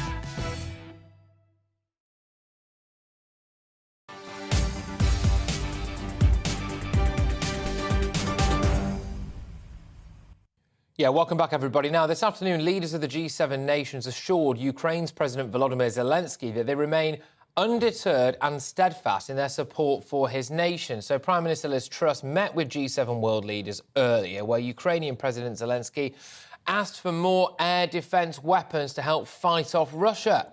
Missile strikes in the Ukrainian cities continued overnight, with citizens now being urged to limit the amount of electricity they use to help stabilise the country's power grid. as parts of the country were left without electricity. Well, the General Secretary of NATO, Jens Stoltenberg, spoke earlier today claiming that Putin is losing the war in Ukraine. Together, we will address Ukraine's urgent needs.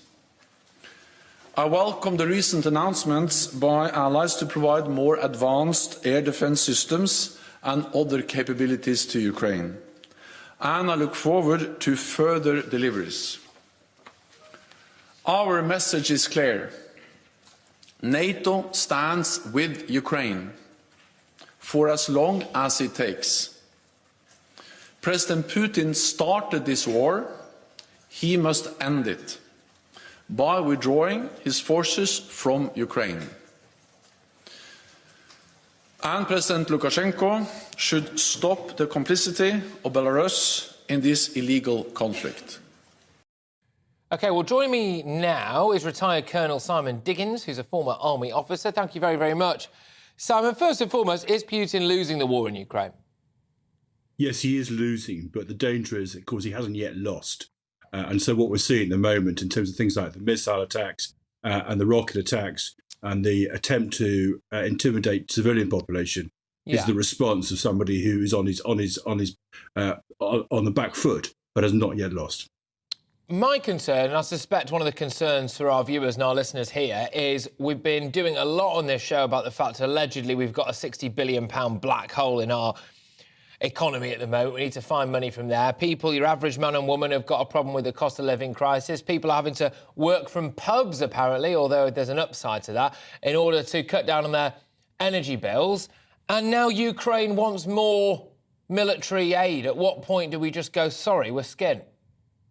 Yeah, I think the real answer to that question is what would happen if we did not support them. We're dealing with a man, Putin, who has a vision of Russia, which is basically an imperial power that continues to dominate in the same way as Soviet Russia dominated Europe at the end of the Second World War. So he will not stop at Ukraine. If we show weakness with Ukraine, then the Balkans could be interfered with, the Baltic states could be interfered with. All those countries that were previously are now part of NATO from Eastern Europe. They would effectively become again dependent upon Russia. So 60 billion is a huge deficit to deal with. I know that our sacrifice is massive. These aren't small figures. But I think the alternative is what happens if we don't support them and we do not provide the money.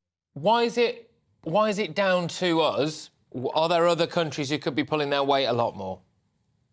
I mean, I think that in the past months, there's been a lot of criticism of countries like Germany, to some extent Italy and even France earlier on, about the way in which they were contributing or not contributing. I mean, I think that has now started to change. We've just seen the last 2 to 3 days, for example, the Germans are giving the most recent and the most effective air defence system they have. In fact, so new that they don't even have it yet in the German army. And they're now giving that to the Ukrainians. So I'd say that the mood has changed. I don't think we're out of the problem at the moment. And we've got the difficulties of a potentially very difficult winter in terms of gas supplies and fuel supplies coming into it. So I think it will be hard to hold the line, but I think it's absolutely essential that we do so. Yeah, indeed. I suppose it does beg the question, maybe whether or not it's time for us to just step back a bit and let them do a bit of the heavy lifting now in terms of those other nations who weren't pulling their weight initially. But do you think there's any chance whatsoever this is part of a wider plan of Putin to drip, drip, drip and financially ruin the West and Western Europe and then strike even more? Or actually, is this more financially ruinous for Putin at the minute? Financially ruinous for Putin, probably not at the moment. One of the curious things that happened, particularly in the early months of the war, was because we were still receiving fuel supplies from Russia, and because of the crisis, oil costs went up. So actually, certainly for the first 6 or 7 months of the war, his war chest has grown and grown. Now, as sanctions start to bite, that kind of economic advantage will start to disappear. So at the moment, he's quite well off, but that may change as time goes on. OK, thank you. Just very quickly, sorry about this. I read a headline earlier on that he's put a particular chap in charge now who's in charge of the destruction of Raqqa or Aleppo, I think it was. Aleppo, yeah. Just something like General Armageddon or something like that, this guy's nickname is. Yeah. What does that mean for the people of Kiev? I mean, I think that they need to be very careful, which is why we need to support them. This guy only understands one thing, which is brute force. This isn't subtle. This is violent brute force trying to intimidate the civilian population. They need all the support they can get. All right, look, thank you so much. Great to have you on the show, and I hope we speak again very, very soon. Colonel Simon Diggins there is a former army officer. What do you make of that, people? As you feel the pinch, we keep being told, don't we, we're going to be absolutely skint. 60 billion quid, allegedly, we need to find in our country's coffers. We've spoken a bit about whether or not we should cut benefits to help fund that, what we can do with the NHS. We're going to be talking later on about foreign aid, what's going on in the Channel, how much we're spending on all of that stuff. How do you feel about continuing to send a load of weapons to Ukraine? Is it necessary? Certainly our military man there said it absolutely was. The cost will be far greater if we don't. Your views, though, gbviews@gbnews.uk. Coming up, celebrity chef Jamie Oliver, I will never forgive him for what he did to turkey twizzlers, has called for all children in households on universal credit to be given free school meals. So, more free stuff, OK? Do you agree with this? Do you think that's only fair in a cost of living crisis? Or do you think that actually people should, frankly, feed their own kids or not have them? I'll be discussing that with the head of the Food Foundation. Hopefully they've brought a turkey twizzler along, because I am famished. But first, it's your latest headlines.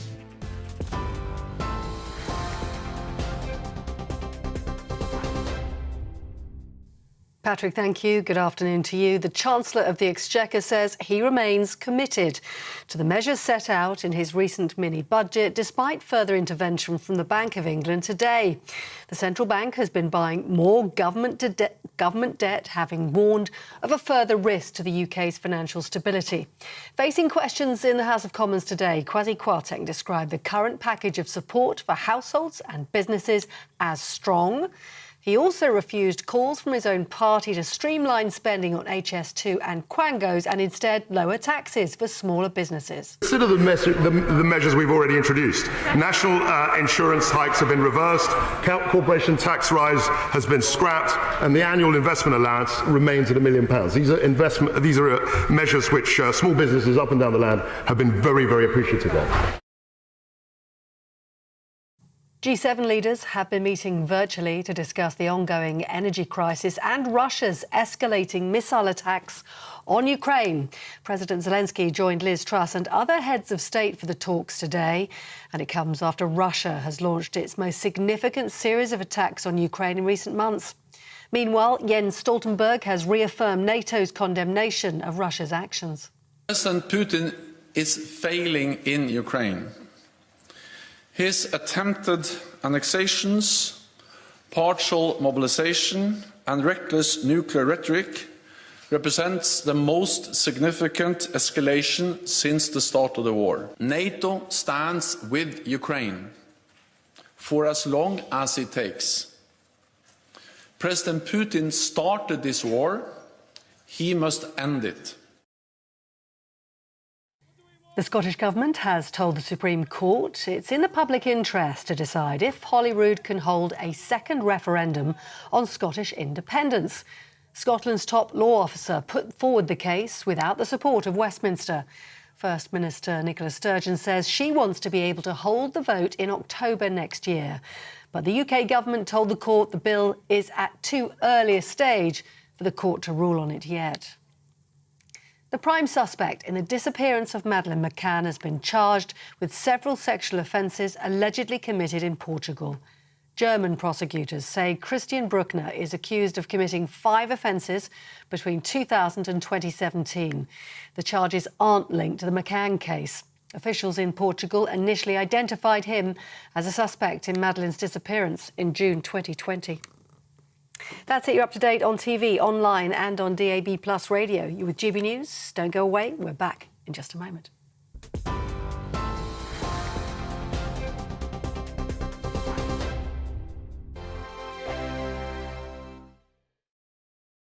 Weekday afternoons on GB News, we've got the whole of the UK covered. From 12 to 3, it's GB News Day with me, Mark Longhurst. And me, Gloria Di Piero. You'll get the very latest on everything that's been going on across our great nation. And from 3 till 6, watch out for GB News Live with me, Patrick Christys. I'm not here to mess around. With all the biggest topics and guests, you will always be up to date. GB News Day and GB News Live from 12 p.m. Only on GB News. The People's Channel, Britain's news channel. Hello there, it's Eamon Holmes here from Breakfast on GB News. We're not just on your television and your screens, you know. We're on DAB plus digital radio, so you can listen to your favourite shows on the move. If you've not yet listened to GB News Radio, it's very simple. We're on your radio player and TuneIn apps, on your smart speaker, phone or tablet, or online at gbnews.uk. Take us with you wherever you go. GB News Radio. You never have to miss a moment of the People's Channel. Join my show Farage, 7 p.m. till 8 p.m. Monday through Thursday, and there you will get opinion, analysis, debate, and I'll cover stories that nobody else dares to touch. You've been cancelled. Join the club. Oh my goodness me. And then for the last 15 minutes, talking pints. We're over a drink. We have a civilised conversation with someone. We very often disagree, but we do it in a grown-up way. Come and join me on Farage. Hello, I'm Simon Evans. Join me on GB News for Headliners at 11 p.m, where I'll be joined by two of the country's top comedians as we take a look at tomorrow's newspapers tonight. If it's a big story, we'll be covering it, I guarantee, but we'll also have some fun along the way. That's GB News Headliners at 11 p.m. We won't put you to sleep, unlike some of the other paper review shows out there. So join us, 11 p.m, 7 nights a week.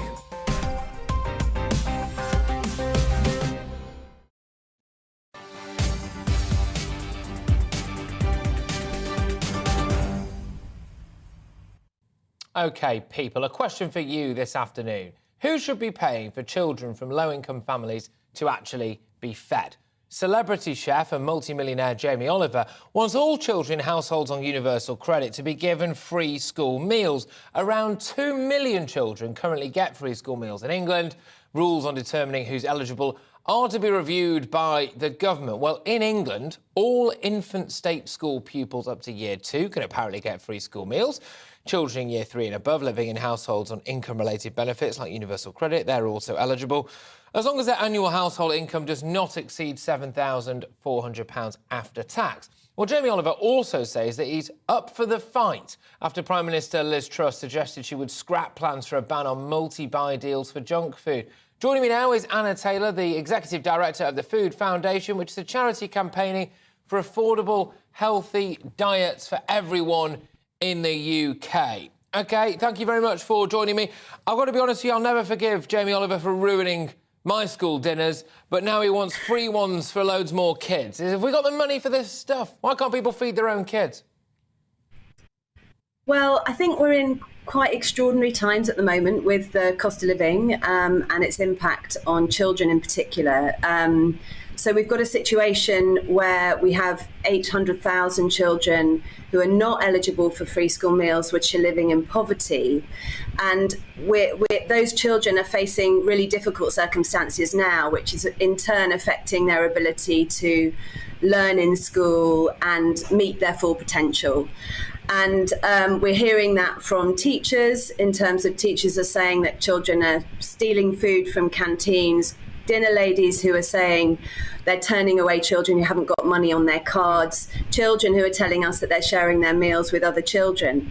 And so what we've published today is evidence which actually shows that this won't be a drain on the economy if these meals are supported, but rather they'll result in a net benefit to the economy. And we think this is really important evidence for the government to consider in thinking about whether or not it scales up free school meals.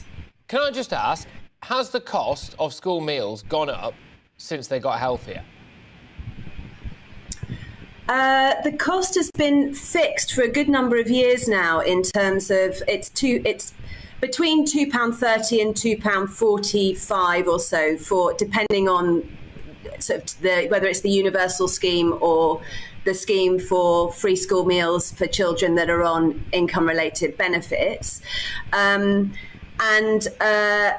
It has remained constant in the last few years. I mean, certainly it hasn't gone up in line with inflation recently. So if you're asking, have meals become more expensive? My question, I suppose the question I'm alluding to is, OK, all very noble to want to give kids an avocado for breakfast, but actually, if a turkey twizzler and a fish finger and some chips is cheaper, should we give them that?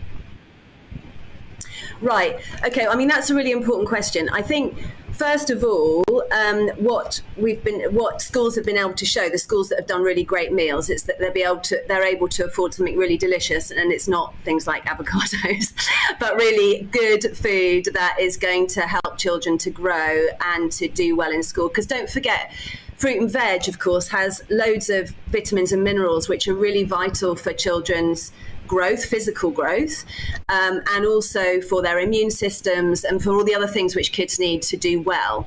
And so actually eating well in the school day really matters for how those children end up performing and how they do in terms of their overall health and well-being as they enter into adult life.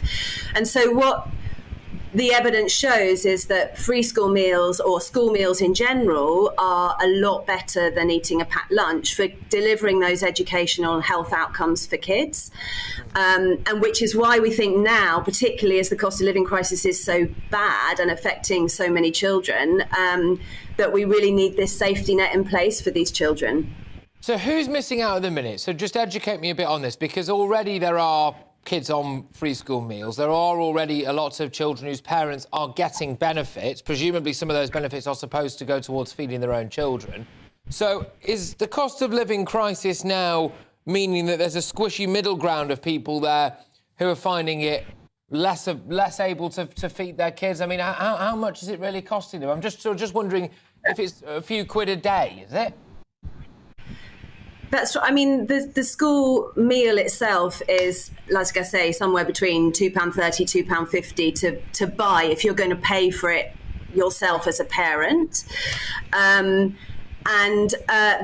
So if you're really pressed for your finances, you're going to find ways to try and cut that back. And of course, you can manage to provide a packed lunch quite a lot cheaper than that if it's a white bread sandwich with a bit of Marmite or whatever, but nutritionally that's going to be a lot worse than the quality of a school meal. And so that's one of the things we're worried about. But we're also seeing worse situations than that, as I alluded to, with children coming in with nothing in the packed lunchbox. And obviously if a kid's hungry during the school day, it's going to affect their behaviour in all kinds of ways, and also have knock-on impacts on how they're doing in their exams and so forth. It's about these children that are just falling outside the eligibility criteria that we're really concerned about. And we reckon the estimates show there's about 800,000 of those in England. Now, the other thing to point out is that Scotland and Wales have now decided to make school meals free for all children in primary, regardless of the income of families, because they sort of recognise that children eating well in school is sort of a good part of the school day. Eating together, it creates. How much would that cost in England, do you reckon? To go universal, I can tell you, if you went for universal in primary and secondary, over 25 years, the total cost would be about 24 billion. But the benefit would be about 41 billion. How can you so you get benefit. So it's a billion quid a year to a benefit roughly of about 2 billion quid a year. How do you quantify the benefit? It's just those kids are healthier, therefore they are better educated and are going to go on and probably get a better job. Yeah, so it's in terms of reduced absentee. It's a big evidence base behind it. So it's things like PwC did this research, by the way. So it's kind of, they've done the proper cost benefit analysis. It's things like absenteeism, reduced absenteeism, children doing better in school, contributing to lifetime earnings. It's reduced obesity rates. In fact, that's underestimated in the model because actually the savings from reduced obesity happen later in life and they're not captured in this model because it runs over 20 years. Also, some of those knock-on savings for families, which are really significant. That's the ones that I was talking about earlier. You deliver those benefits immediately because you're freeing up income at home so that families can spend it on other things, whether that's better food in the evening or other essentials. And then also there's a wider set of benefits not captured here, which are things like jobs in the procuring the food, so jobs and the supply chains and the positive benefits that can have economically. So there's actually quite a lot of potential ripple effects from this investment, and this is the first time we've really captured the value of those, if you like, in one place so that the government can look at the numbers and hopefully make a decision in the right direction. Anna, thank you very, very much. Great to have you on the show. Anna Taylor there, the Executive Director at the Food Foundation, which is the charity campaigning for affordable, healthy diets for everyone in the UK. What do you make of that? Not a lot of love in my inbox for Jamie Oliver, it's fair to say. Gosh, you hate to see it. GBviews at gbnews.uk. Unfortunately, Jamie wasn't available today, so we couldn't get him on, but there we go. Downing Street says that Liz Truss still rejects austerity, despite warnings that more than £60 billion of spending cuts are needed to reduce debt without cancelling tax cuts. Can I just ask, what austerity, by the way? Like, what actual austerity? We've just pumped in billions to help with COVID. But anyway, they also claim that the Prime Minister remains committed to the growth measures set out in the Chancellor's mini-budget, despite the ensuing market turmoil that has forced the Bank of England to intervene once again. I went out and I asked the public how they thought Britain could find an extra 60 billion quid. Just a spoiler alert, by the way, it does actually say in this document that a lot of the media are pumping out as completely doom-mongering, that if we went for growth, then we might actually be able to just find this 60 billion quid itself. And Britain now, according to the International Monetary Fund, is more capable than, I think, pretty much any other G7 nation of growing at a more rapid rate. But all of that is pointless because we have to tell you now that Britain's skin. Nobody was brave enough, apparently, to say that sorting out what's going on the Channel, cutting foreign aid, or, dare I say it, privatising the NHS might be a way of saving some money. Here's what the great British public said to me earlier. I have increased taxes for the people that are earning huge amounts of money. Tax the rich? Yes. OK, you wouldn't cut public services? No.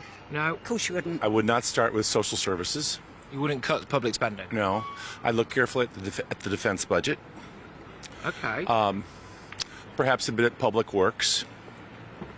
But I would not, given the likely the certain rise in energy prices, I would not take it from the middle class, taxpayers. Yeah, I don't think the answer's out there. I think they need to look at the tax to raise the revenue. So you go tax, potentially? Absolutely. You wouldn't cut public spending? Not with the state that it's in at the moment. No. Certainly wouldn't get my vote. Any other little areas? Foreign aid, defence? I think it would be very stupid to cut those areas. I think we're going to do it anyway, because I don't think the fuel cap is going to be applied, is it? Gas prices are dropping, so I think you'll find that the 60 billion will be saved. OK. Yeah. So for you, as far as you're concerned, nothing to worry about? Absolutely nothing at all. OK, well, earlier on, we decided that we were going to try and find out how we could plug this 60 billion quid gap in our finances, everybody. So we thought, well, could we cut benefits? And we had a discussion on that. Apparently, well, not particularly. We can't cut most benefits. Then we went on, well, could we save a bit of money by, I don't know, making sure the NHS wasn't as inefficient and bloated as it actually is? Very shortly, by the way, we're going to be talking about whether or not foreign aid and what's going on in the Channel, if we sorted that out, that might be able to help us go towards this 60 billion quid lot. But lots of you have been getting in touch, gbviews at gbnews.uk, on whether or not we should cut back on NHS spending in order to save a bit of cash. And Janet says, I never heard this suggestion, but if hospitals and other NHS buildings turn down the heating, which is currently unhealthily too hot, it would save a lot of money. That's an outside-of-the-box thought there. I'm not sure what the average temperature in an NHS hospital is because, well, to be fair, every time I've been in there, I've had a temperature. But Viv says, we've been throwing money to the NHS for years and they still cannot give us a good service. So chucking more money is not going to help at all. Therese Coffey really needs to clamp down on the bottomless pit, which is the NHS. Alluding a little bit to what we were discussing earlier on. It's all very well and good saying more money for the NHS, more money for the NHS. Where's it going? Are we getting a decent service? If the answer to that is no, well, isn't the definition of insanity to keep doing the same thing and expect a different response every time? Phil says, the NHS spends too much on the middle management and initiatives which do not improve people's health. Do we really need to waste money on this when it could be used productively elsewhere? Presumably there, Phil, not a fan of the diversity officers, but there we are.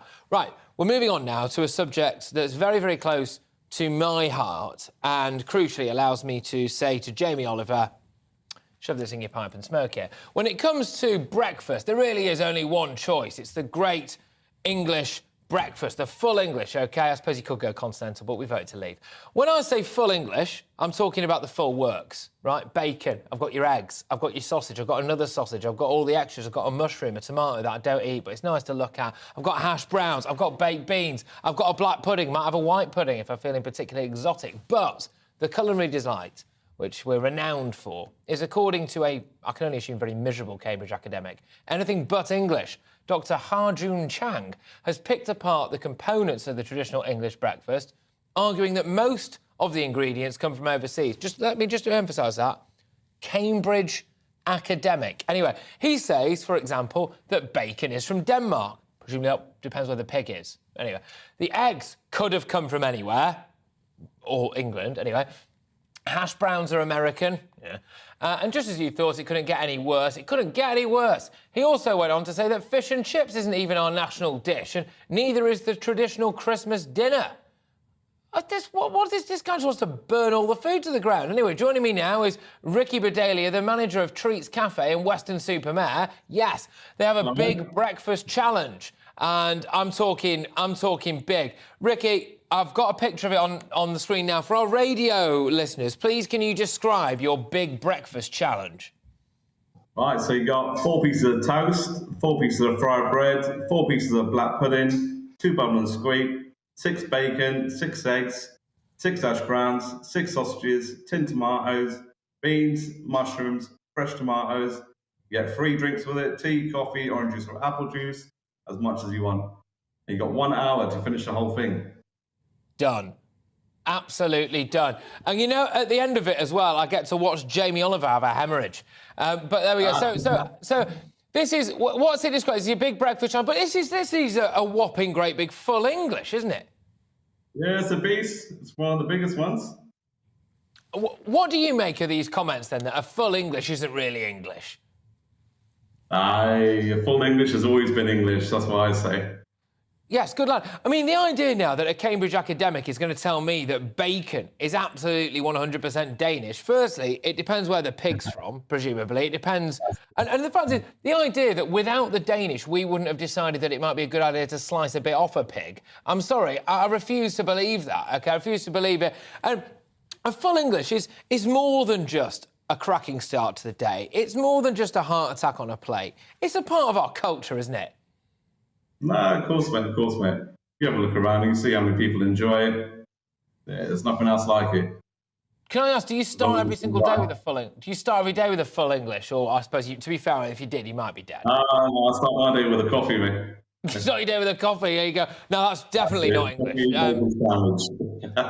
OK, fantastic stuff. And also, as well, it fuels the nation, OK? When you see, you know, your van drivers, your cabbies, your working men and women starting every day with a full English, you tell me that that is not English. If people want to actually take part in this challenge, where can they find you? It's Treats Cafe in Weston-super-Mare. And just remind us, they've got an hour to finish exactly what is it, Ricky?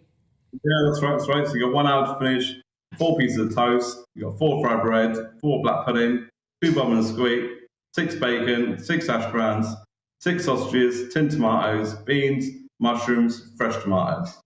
Bosh, let's have it. All right, mate, well, I might be down your way pretty soon. I do a feature on Friday nights for, ironically, called the Friday Night Feast, 7 till 9 p.m, where I have to do a challenge, and that has got Challenge Christys written all over it. Let me tell you that much. So there we go. Ricky, thank you very much. Get yourself down to Treats. And while you're at it as well, you know, you can tell Jamie Oliver what you think of him. Anyway, lots of you have been getting in touch with your views about free school meals, a call which the aforementioned Jamie Oliver is making. Barbara says, I was a single parent with 2 children, never claimed anything apart from child benefit. How difficult is it to make a packed lunch and do a hot, cheap meal at the end of the day? Today's generation just expect handouts. If you cannot afford to look after your children, then don't have them. Strong stuff, but, you know, quite often disagree with that. Sharon says, my dad was a fireman in the 70s. Mum was a lollipop lady. Mum learnt how to make 250 grams of mince. Last our family of 4 for 2 days. Oh, good stuff. My parents would have loved a bigger family but couldn't afford it. Why should the taxpayer always foot the bill? This is a very difficult issue for a lot of these people to get around. I suppose what they do say is, the cost of living crisis has gone up, right? The cost of living has gone up. Well, if they're saying it costs around £2.50 a day to give your kid a school meal, and maybe you can make that cheaper with a packed lunch, is that now a burden that has to fall on every single taxpayer? I'm not sure it is. Jacqueline says, I want a detailed and scientific UK specification definition of child poverty. I paid the 14% mortgage interest rate under Maggie Thatcher. No one fed my kids but me. We were expected to live within our means. Yes, a lot of you got very hot under the collar there. Of course, as well, some people may be pointing out that Jamie Oliver is a fabulously wealthy man himself and, you know, he really wants to, he could fund a food bank. Anyway, thank you for staying with us here on GB News Live with me, Patrick Christys. Lots to come in the final hour of our programme, including footage from a Just Stop Oil protest today suggesting they may not be letting emergency vehicles through. Bear in mind, yesterday I had their spokesperson on, sat right here, saying they had a blue light policy, didn't they? Well, apparently not. We've come across some footage that appears to indicate that not every single emergency vehicle is getting through their bizarre and rubbish picket lines. Anyway, plus, could we cut foreign aid and our defence aid budgets to help fill the reported £60 billion that we need to fund the government's budget? But for now, I will hand you over to the weather forecast. Hi there, Aidan McGivern here with the latest forecast from the Met Office. It's turned out to be a fine afternoon for many of us, but not for all.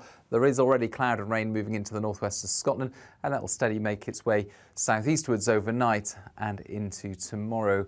Weather fronts approaching from the west, Atlantic features that are already thickening up the cloud, picking up the breeze into the northwest, and western Scotland seeing a cloudy and damp end to Tuesday. The cloud and rain then pushing into much of Northern Ireland, southwest Scotland, northern England, as well as Wales. And by the end of the night, cloudy skies and some spells of rain reach Cornwall.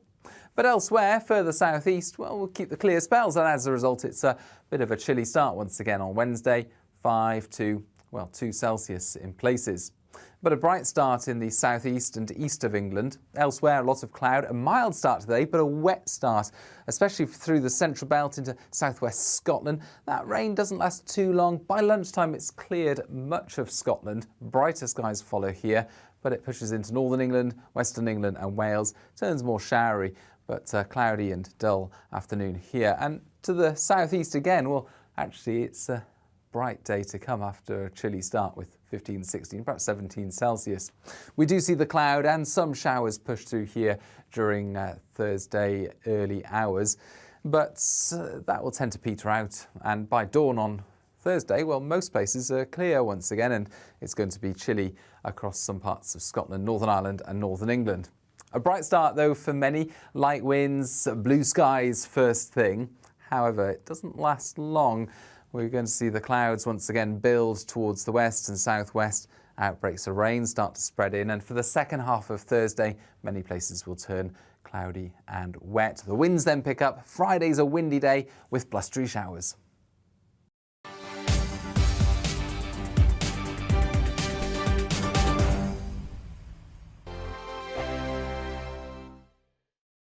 Weekday afternoons on GB News, we've got the whole of the UK covered. From 12 to 3, it's GB News Day with me, Mark Longhurst. And me, Gloria Di Piero. You'll get the very latest on everything that's been going on across our great nation. And from 3 till 6, watch out for GB News Live with me, Patrick Christys. I'm not here to mess around. With all the biggest topics and guests, you will always be up to date. GB News Day and GB News Live from 12 p.m. Only on GB News. The People's Channel, Britain's news channel.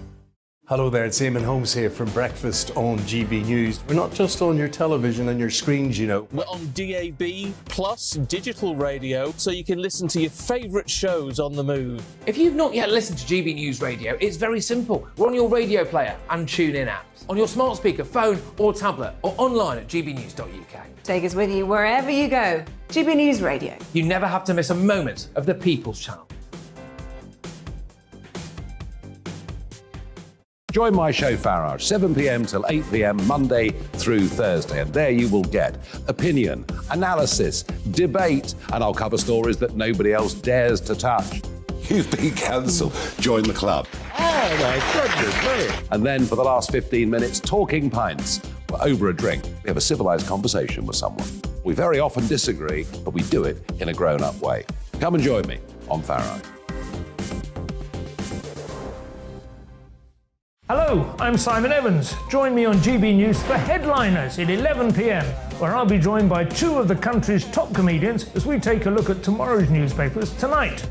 If it's a big story, we'll be covering it, I guarantee, but we'll also have some fun along the way. That's GB News Headliners at 11 p.m. We won't put you to sleep, unlike some of the other paper review shows out there. So join us, 11 p.m, 7 nights a week.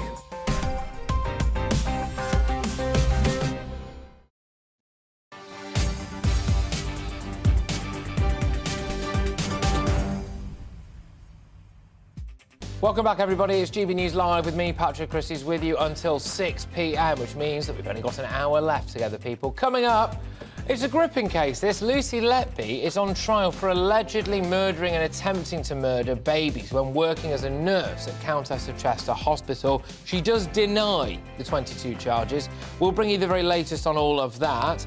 Also this hour, Chancellor Kwasi Kwarteng faced more scrutiny today as the fiscal watchdog, the IFS, warns that the British government could need to make big and painful cuts in order to balance the books. We couldn't possibly just go for growth, could we?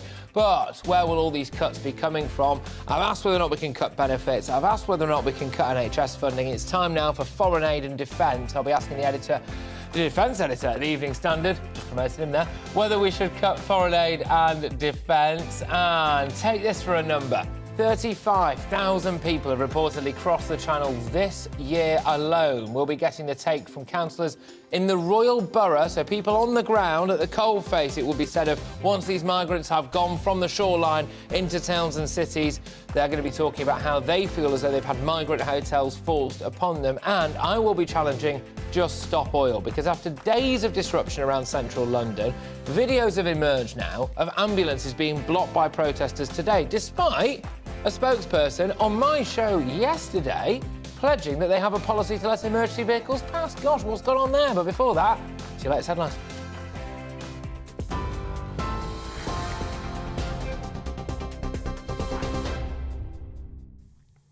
Patrick, thank you. Good afternoon to you. The Chancellor of the Exchequer says he remains committed to measures he set out in his recent mini-budget, despite further intervention from the Bank of England today. The central bank has been busy buying up more government debt, having warned of a further risk to the UK's financial stability. Well, facing questions in the House of Commons today, Kwasi Kwarteng described the current package of support for households and businesses as strong, and he also refused calls from his own party to streamline spending on HS2 and Quangos and instead lower taxes for small businesses. Consider the measures we've already introduced. National insurance hikes have been reversed, corporation tax rise has been scrapped, and the annual investment allowance remains at £1 million. These are measures which small businesses up and down the land have been very, very appreciative of. Well, a leading economic think tank estimates that the Chancellor has to cut £60 billion of spending if he wants to convince investors that he can get public finances back under control. The Institute for Fiscal Studies says the shortfall is a consequence of measures announced since Liz Truss became Prime Minister. Well, the Deputy Prime Minister, Therese Coffey, refused to reveal if the government plans to cut public spending. I'm very conscious that with our plan for growth, we're seeking to grow the economy. But of course, we want to have sensible fiscal discipline too. But I can't say right now exactly how the overall picture will look. But I'm confident we will continue to see increasing investment in public sector services, but making sure that we do that carefully with taxpayers' money while we also stimulate the economy to grow. International news, and the Prime Minister says G7 leaders will not waver in their resolve to help Ukraine achieve peace. The comment comes after President Volodymyr Zelensky joined Liz Truss and other heads of state to discuss the recent spate of Russian attacks. In a statement, the leaders condemned Moscow for targeting civilians and said it constituted a war crime. Meanwhile, NATO's Secretary-General Jens Stoltenberg has urged Putin to back down. President Putin is failing in Ukraine. His attempted annexations, partial mobilization and reckless nuclear rhetoric represents the most significant escalation since the start of the war. NATO stands with Ukraine for as long as it takes. President Putin started this war. He must end it. The prime suspect in the disappearance of Madeleine McCann has been charged with several sexual offences allegedly committed in Portugal. German prosecutors are accusing Christian Bruckner of 5 offences allegedly committed between 2000 and 2017. The charges aren't linked to the McCann case. Officials in Portugal initially identified him as a suspect in Madeleine's disappearance in June 2020. They believe the 45-year-old killed her after abducting her from her family's holiday apartment in 2007. Now, the Scottish Government has told the Supreme Court it's in the public interest to resolve the issue of whether or not Holyrood can hold a second referendum on Scottish independence. Scotland's top law officer put forward the case for a second independence referendum without the support of Westminster. First Minister Nicola Sturgeon says she wants to be able to hold the vote in October next year. However, the UK government says the bill is at too early a stage for the court to rule on it. In Ireland, funerals are being held for the victims of Friday's service station explosion in County Donegal. A memorial service for 24-year-old designer Jessica Gallagher has been taking place at St Michael's Church. Jessica was one of 10 people killed in the suspected gas blast. Ireland's police believe it was a tragic accident. Now, the government says a Just Stop Oil protest, which blocked some emergency vehicles this morning, was unacceptable. A fire engine and an ambulance on blue lights were initially unable to get through until demonstrators got up and let them pass. The group has caused disruption to major thoroughfares in central London over the last 11 days as part of their campaign against fossil fuels. You're up to date on GB News. More news as it happens. Now back to Patrick Christys.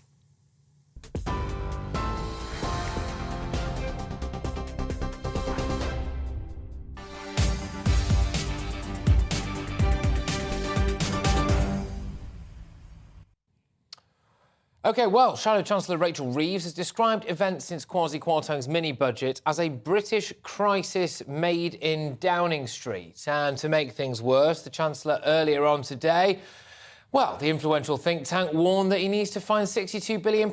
Bit misleading that, though, people, OK, because actually I suppose it does also say that we could go for growth, but apparently that's a really dirty way of looking at the economy these days. Anyway, to get the UK's finances back under control, we need to find money from somewhere. And over the past 2 hours, I've been trying to give Kwarteng some inspiration, you're welcome, Kwasi, about where this money could come from. So I thought, well, could we just slash benefits? Apparently that's evil. I said, well, could we stop the NHS being so overfunded and over-bloated as well? And apparently, well, yes, but we won't do that because it looks awful. So what about foreign aid, OK? This afternoon, Truss said that Britain will continue to stand right behind Ukraine as we continue to provide vital military aid in the fight for freedom. So, should we be cutting back on foreign aid and defence spending as well in order to cover the cost of Kwasi's mini-budget? Joining me now, who better? We've gone right to the very top, OK? This man knows his onions. To give his insights is the defence editor of the Evening Standard. It's Robert Fox. Robert, thank you very much for joining me. Great to have you on the show. Let's start with foreign aid and then work into defence. Yes. Would foreign aid, if we just stopped it all, OK, make A, an indentation to the 60 billion we allegedly need to find, and B, be that bad for Britain? Not much and pretty bad. OK. It wouldn't make much difference because I don't think they could shave it down completely, having made such a big thing in this government. We are talking about a 12-year government, and Cameron signed up to the millennial goals, one of the very few members of the UN, 0.7% of GDP, and that's been trimmed back, going on foreign aid. Foreign aid is very valuable because trade follows the flag, and Britain is known for its soft power, its education, and things like that. And that's my answer to the second part of your question. If you cut it back, we would do tremendous amount of damage and we would lose revenue quite quickly in the medium to long term for services, for training. That's where we do quite big military sales. But what's more important is the sustaining of that with training packages and maintenance and so on. And if we go chop, I think, and say, well, you know, offshore Britain, and that's it. A lot of people raise the points, don't they hear about, I think it was like the Ethiopian Spice Girls or whatever that we give money to, or, you know, India's got a space programme, for example, or bits to China and stuff like this. As people always hear those things, I mean, Pakistan, for example, there are serious question marks as to where that aid money actually ends up. And it might have gone into their nuclear programme. It might have gone into their nuclear programme, or potentially even terrorist groups as well. So people look at that and think, well, hang on, what's Britain really getting out of foreign aid? Well, it's getting a lot, but not those things. Yeah. And you're quite right. And I think that this is ministerial narrow-mindedness, and I'm not making a party political point, it's on both sides, that they look, if we build this strategic airport in Tanzania, which was another thing, a near scandal for military purposes, and it was absolutely no good. And it's the sustaining of aid, and it's the sort of thing that isn't very glamorous, but actually works, which is microfinance, particularly in developing areas where you get influence, where you build things up, where you get educational standards, you raise living standards, and you get more demand. We're talking about growth, aren't we? It is a bet on medium to long-term growth. And this is a very difficult conundrum, riddle, to manage, because what you get in the ministries, from my experience, sorry to be boring about you're not boring at all. And it's an old man talking, and I'll be shot down. You get people who've learnt, we've heard a lot about orthodoxies, but orthodoxies in development policies at various schools, in postgraduate schools and so on, and boy, they're as susceptible to fashion as anything else in the world. 1 year, this is good, the other year that this is bad. No, we shouldn't be spending on this because they might be influencing a terrorist group. You flagged up very well India, Pakistan, and we just want to be in there for trade. But I agree, what requires a lot of scrutiny is exactly what a lot of it has gone on. So it's not foreign aid itself, it's potentially where we've been spending... It's the targeting, because absolutely. Right now, if I was struggling to heat my own home, for example, or if I was struggling to put food on the table, although anyone who's looked at me will notice I'm not struggling to put food on the table whatsoever, and I was looking at the fact that, maybe some of this money that we're spending is going to India, which has got a space programme, I'd be miffed. It's got an intelligentsia. It's a fast-developing economy. It's chaotic, but it's very, very important. And we haven't paid enough attention to India, because India is going to be in the future at least as important, looking over 50 years. And I certainly won't be around for most of that. If not, I think you will. Is that India is going to be as important as China. And you're absolutely right. It's the focusing of it. Where I sound a bit like mistrust, and I have a certain amount of sympathy, you come across these beliefs, these orthodoxies in the ministries. Oh, you can't say this, oh, you can't say that. And the areas you've got me in here to talk about are particularly strong in, I think at times, false flag or orthodoxies: defence, security, overseas aid and soft power. Talk to me now a bit about defence. Again, we're looking at areas here, if you're just joining us, where we think we could save Britain a bit of money, given the fact that, rather misleadingly, this report has come out to say that we've got this £60-odd billion black hole. Well, apparently we're not able to go full throttle for a massive growth agenda, so we're going to have to find this from somewhere else, right? We're now going to talk a bit about defence. At this particular moment in time, can we save money on our defence budget? Yes, you can and you can't. I'm sorry to be really difficult. I must be driving the audience mad with this. But you can and you can't. Yeah, there's a lot of mess in defence, and I hope we can talk about that in detail. They've been told operationally, current spending, that they must think of saving at least £2 billion, possibly more, from the current defence budget of around £43 billion.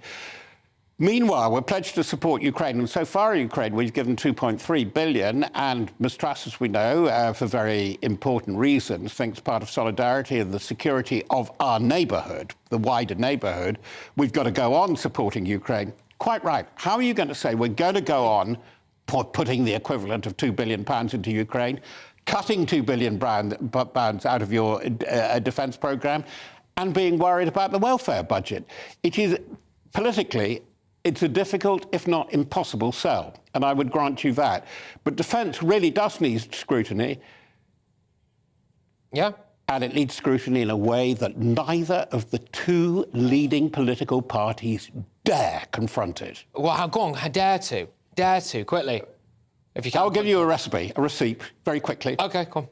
It's so chaotic, the aspirations. We had Global Britain, we had an integrated review, they're going to do another one, saying more of the same. You can't do more of the same. They shouldn't be given much more money, but they should make the money that they have got work better. That's the big ask. You cannot ask, they're so institutionalised, either the civil service or the armed services, to do that. What you need to do, I would do, number one, I would have an emergency inquiry operating behind closed doors, not in secrecy, because at different points they must disclose. I'd have an Inspector General of Security and the Armed Forces, not just the Armed Forces, but security. And I would have a committee of 4 or 5, of which I would be the secretary, which delivers within 2.5 months. This is what we need to do. This is what we can afford to do. This is what we've messed up on. And this is how we go about from getting A, not to B, but to D, E, and F. And do you know what the real test of that has been? Ukraine. Ukraine has shown why so much of our armed services and our posture, as they call it, is not fit for purpose. Look, thank you very much for your time. It's fantastic to have you on the show. I wish we could talk all day about both of those issues as we try to desperately save Britain a bit of cash, whether it's with foreign aid or whether it's with defence. It's all we've got time for today, but it won't be the last time I have you on, that's for sure. That is the defence editor of the Evening Standard, the legendary Robert Fox. Grief, what do you make of that, people? GB Views at gbnews.uk. Now, a little bit of a gear change, to say the least here, ladies and gentlemen, because a hospital nurse has been accused of murdering a 5-day-old boy just days after killing another baby on a neonatal unit. So 32-year-old Lucy Letby is standing trial on 7 counts of murder and 10 counts of attempted murder. She denies all charges. GB News' North West of England reporter Sophie Reaper sent a report on, frankly, what is one of the nation's most gripping cases ever to us from Manchester Crown Court. You can see now there was a pattern emerging. That's what the prosecution told the jury at Manchester Crown Court today in the Lucy Letby trial. The former nurse is charged with the alleged murders of 7 babies, as well as the attempted murders of a further 10. That's while she worked on the neonatal ward at the Countess of Chester Hospital.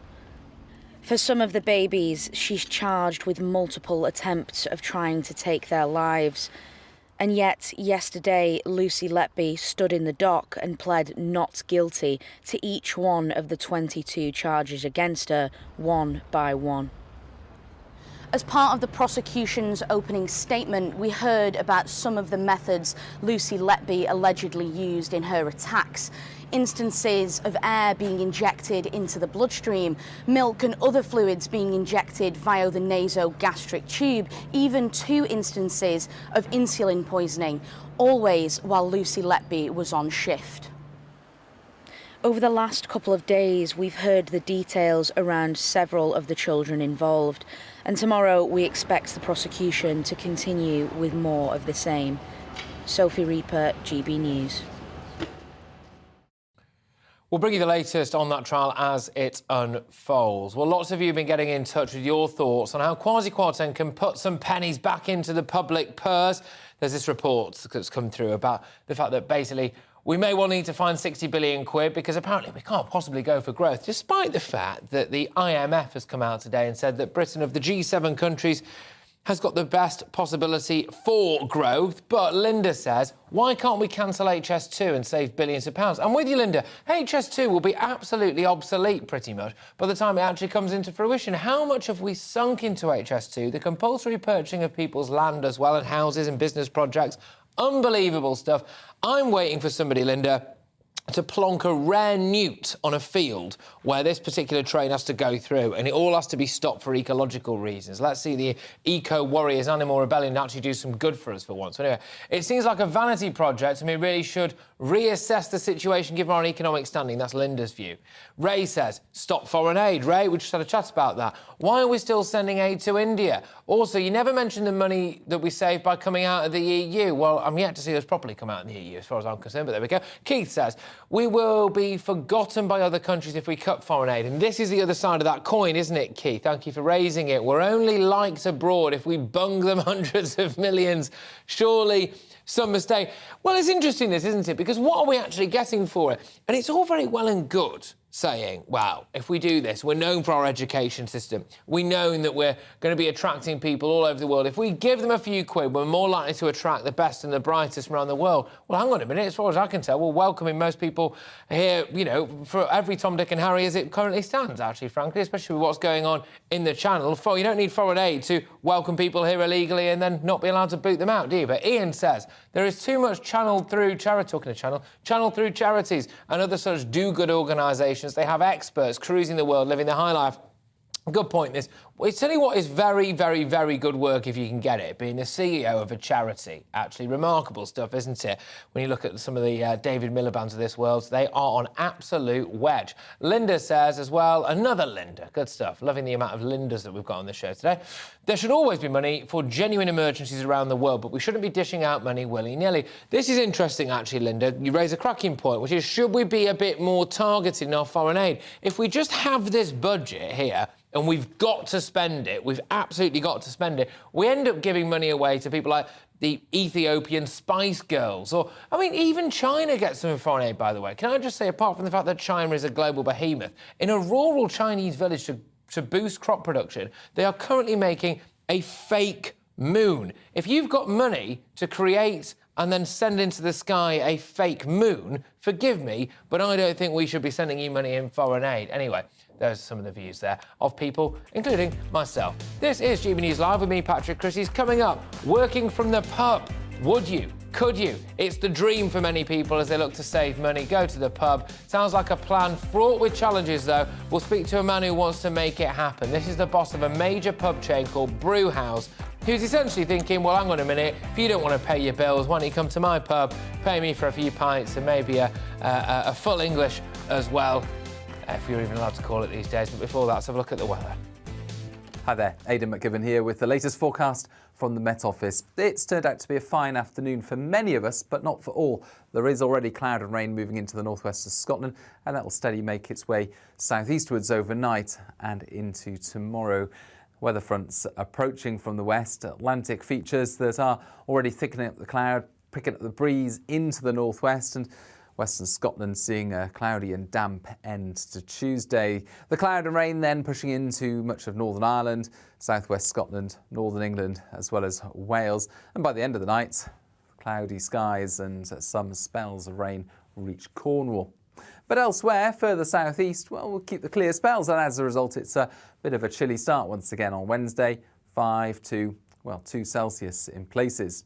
But a bright start in the southeast and east of England. Elsewhere, a lot of cloud, a mild start today, but a wet start, especially through the central belt into southwest Scotland. That rain doesn't last too long. By lunchtime, it's cleared much of Scotland. Brighter skies follow here, but it pushes into northern England, western England and Wales. Turns more showery, but cloudy and dull afternoon here. And to the southeast again, well, actually, it's a bright day to come after a chilly start with 15, 16, perhaps 17 Celsius.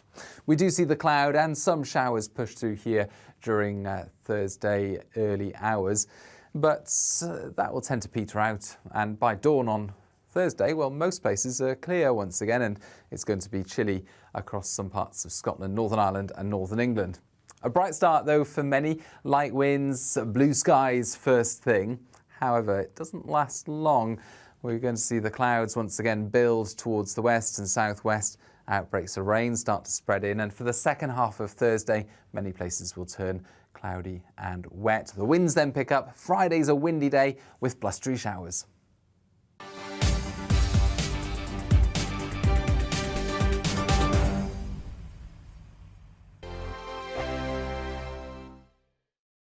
Weekday afternoons on GB News, we've got the whole of the UK covered. From 12 to 3, it's GB News Day with me, Mark Longhurst. And me, Gloria Di Piero. You'll get the very latest on everything that's been going on across our great nation. And from 3 till 6, watch out for GB News Live with me, Patrick Christys. I'm not here to mess around with all the biggest topics and guests. You will always be up to date. GB News Day and GB News Live from 12 p.m. Only on GB News. The People's Channel, Britain's news channel.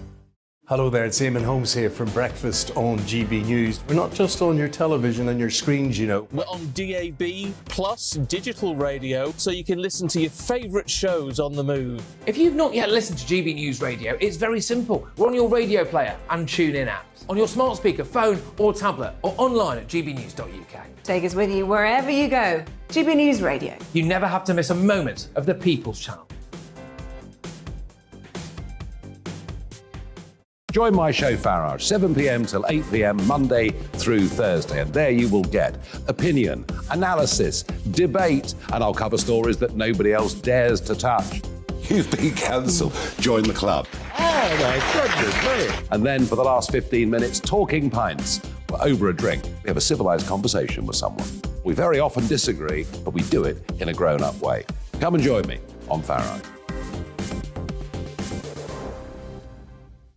Hello, I'm Simon Evans. Join me on GB News for Headliners at 11 p.m, where I'll be joined by two of the country's top comedians as we take a look at tomorrow's newspapers tonight. If it's a big story, we'll be covering it, I guarantee, but we'll also have some fun along the way. That's GB News Headliners at 11 p.m. We won't put you to sleep, unlike some of the other paper review shows out there. So join us, 11 p.m, 7 nights a week. Hi there, it's Stephen and Anne. At breakfast from 6 a.m, you'll always be caught up with everything you need to know, the latest headlines, opinions and debates. We'll bring you the good news and the bad, but most of all, we're here for you. Remember, send in your views and let us know what you would like us to talk about. That's because we're your news channel. And every morning at 6 a.m, it's breakfast on GB News. I'm Dan Wootton. Join me Monday to Thursday from 9 to 11 for the feistiest and most fun news debate on TV, where free speech reigns. I'll bring you a sharp take on the day's biggest stories, bombshell newsmaker interviews, and A-list guests. And I guarantee you, no spin, no bias, no censorship, and no reason to go to bed. That's Dan Wootton tonight, Monday to Thursdays from 9 on GB News.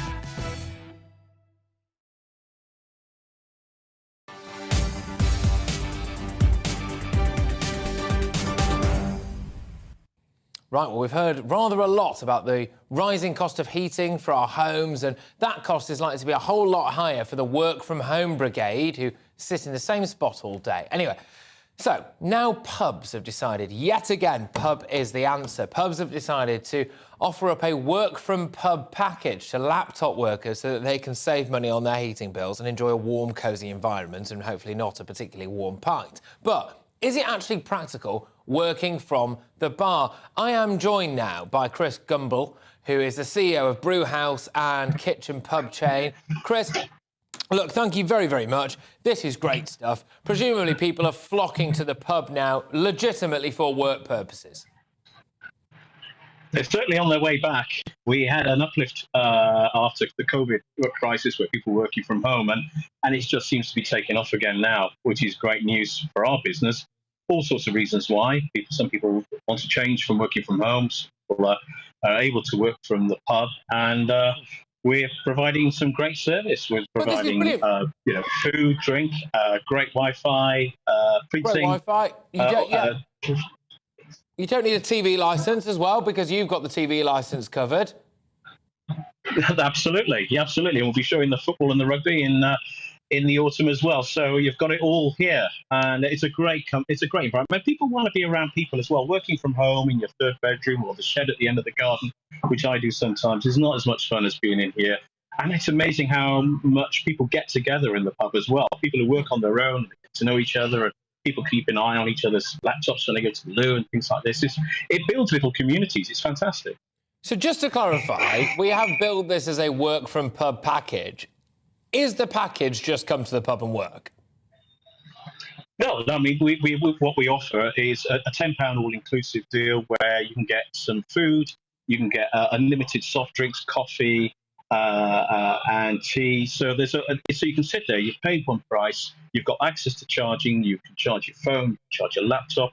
We ask people to book in advance so that they can get a quiet corner of the pub, because you don't want to have all the music going on. And some, other parts of the pub will have that. But our sites are quite large, spacious, and they're very comfortable. And we like to give people the full package. And if they want to hang around for a cheeky beer at tea time, then all the better. Well, absolutely. This is magnificent. So for 10 quid, I could come to one of your pubs, right? And I could sit there, I could open my laptop up, log onto your Wi-Fi for free, not use any of my own electricity, watch the football over there, have unlimited tea and coffee and soft drinks, and a meal as well. Absolutely. Absolutely. Why not? I mean, at the end of the day, people go where people are. It's important that we get pubs working for the community again. It's been a difficult couple of years for the sector, and it's been difficult for people who actually, as well, are used to going to the office and may not now get the chance, and people's lifestyles have adjusted, and they'll adjust again. But I think it's great. And pubs are part of the community. We're not just about coming in for a few pints in the evening. We're here all day, and we've got a warm, comfortable premises for people to enjoy. Yeah, 100%. And it's better than going to Starbucks, because at Starbucks you have to watch someone who's ridden a penny farthing there, pull out a typewriter and type up a novel that nobody's going to read as they end up working there all day. So just give our viewers and our listeners. I mean, I don't even care if it's advertising at this point, because it advertises itself. Where on earth are your pubs all over the country? Yeah, we're as far north as Chester. We've got 2 in London, Cardiff, Bristol, Gloucester, Cheltenham. We've got 4 in Dorset. I'm sat in Southbourne in Bournemouth today, which is a fantastic pub. And all our pubs are brew pubs as well. So while you're working, the brewer might be working as well, bring the beer in front of you as well. So you can enjoy a pint of craft beer at tea time as well once you've finished a hard day's slog behind the laptop. The one thing that I think you do need to get there, mate, if I can just make a polite suggestion, is something on the wall behind that makes it look as though you could be in a home office. Because if people do rumble the fact that you're at the pub, it might be a bad look for your boss. So a little bit of wall design, right, that makes it look like you're in your spare room. I think that'd be the one. Oh, go on. Has he got an answer? One of the normal systems. Just get your background right. I'm sure you can get an office environment. Just get your background right, yes, exactly. Chris, I'm going to have to let you get going, I'm afraid. Chris Gumbrell there, the CEO of Brewhouse and Kitchen Pub Chain. Thank you very, very much. The man's cracked it, OK? This is it, ladies and gentlemen. You might as well just forget that there's a cost of living crisis on. Go to the pub. Everything's better at the pub. Still to come this hour, you'll remember yesterday I spoke to a chap from Just Stop Oil, and he told me categorically they won't stand in the way of any ambulances. They will not block ambulances, OK? And that if they do, well then, they're not going to be in Just Stop Oil. Just Stop Oil wouldn't do a thing like that. Well, he's back today. Then I want to ask him why videos have emerged of them stopping ambulances. But first, is your latest headlines.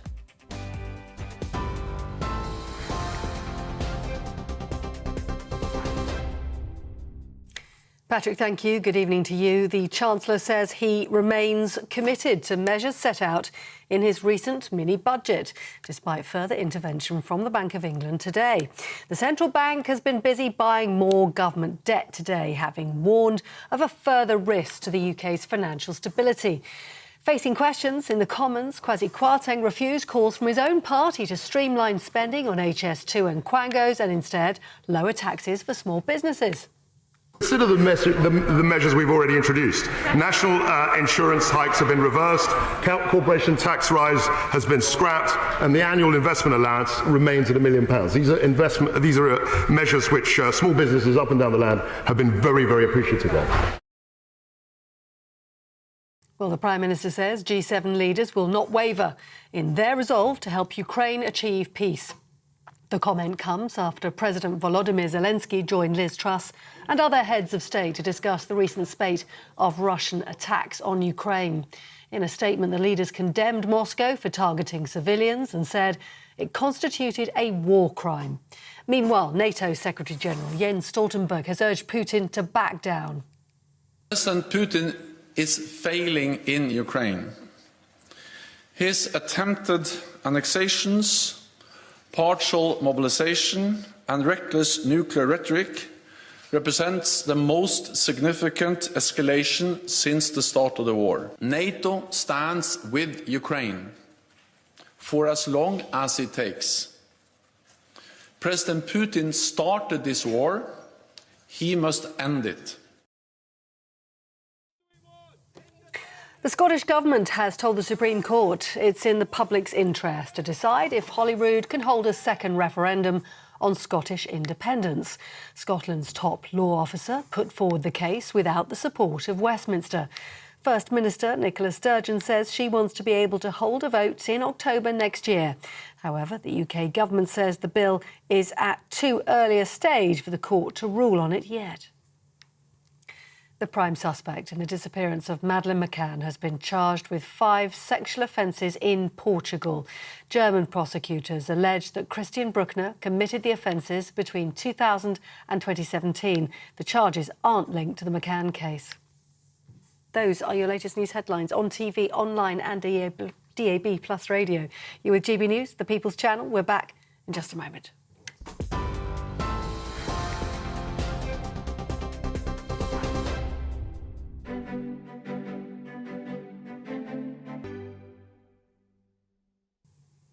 quick snapshot of the markets for you, and the pound will buy you $1.1138. It'll buy you 1.1426 euros. If you want to buy an ounce of gold, you've got to fork out £1,508.30.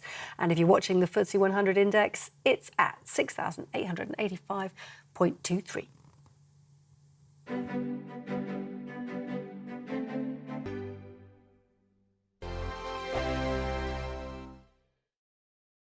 Weekday afternoons on GB News, we've got the whole of the UK covered. From 12 to 3, it's GB News Day with me, Mark Longhurst. And me, Gloria Di Piero. You'll get the very latest on everything that's been going on across our great nation. And from 3 till 6, watch out for GB News Live with me, Patrick Christys. I'm not here to mess around. With all the biggest topics and guests, you will always be up to date. GB News Day and GB News Live from 12 p.m. Only on GB News. The People's Channel, Britain's news channel. Hello there, it's Eamon Holmes here from Breakfast on GB News. We're not just on your television and your screens, you know. We're on DAB plus digital radio, so you can listen to your favourite shows on the move. If you've not yet listened to GB News Radio, it's very simple. We're on your radio player and TuneIn apps, on your smart speaker, phone or tablet, or online at gbnews.uk. Take us with you wherever you go. GB News Radio. You never have to miss a moment of the People's Channel. Join my show Farage, 7 p.m. till 8 p.m. Monday through Thursday, and there you will get opinion, analysis, debate, and I'll cover stories that nobody else dares to touch. You've been cancelled. Join the club. Oh my goodness me. And then for the last 15 minutes, talking pints. We're over a drink. We have a civilised conversation with someone. We very often disagree, but we do it in a grown-up way. Come and join me on Farage. Hello, I'm Simon Evans. Join me on GB News for Headliners at 11 p.m, where I'll be joined by two of the country's top comedians as we take a look at tomorrow's newspapers tonight. If it's a big story, we'll be covering it, I guarantee, but we'll also have some fun along the way. That's GB News Headliners at 11 p.m. We won't put you to sleep, unlike some of the other paper review shows out there. So join us, 11 p.m, 7 nights a week.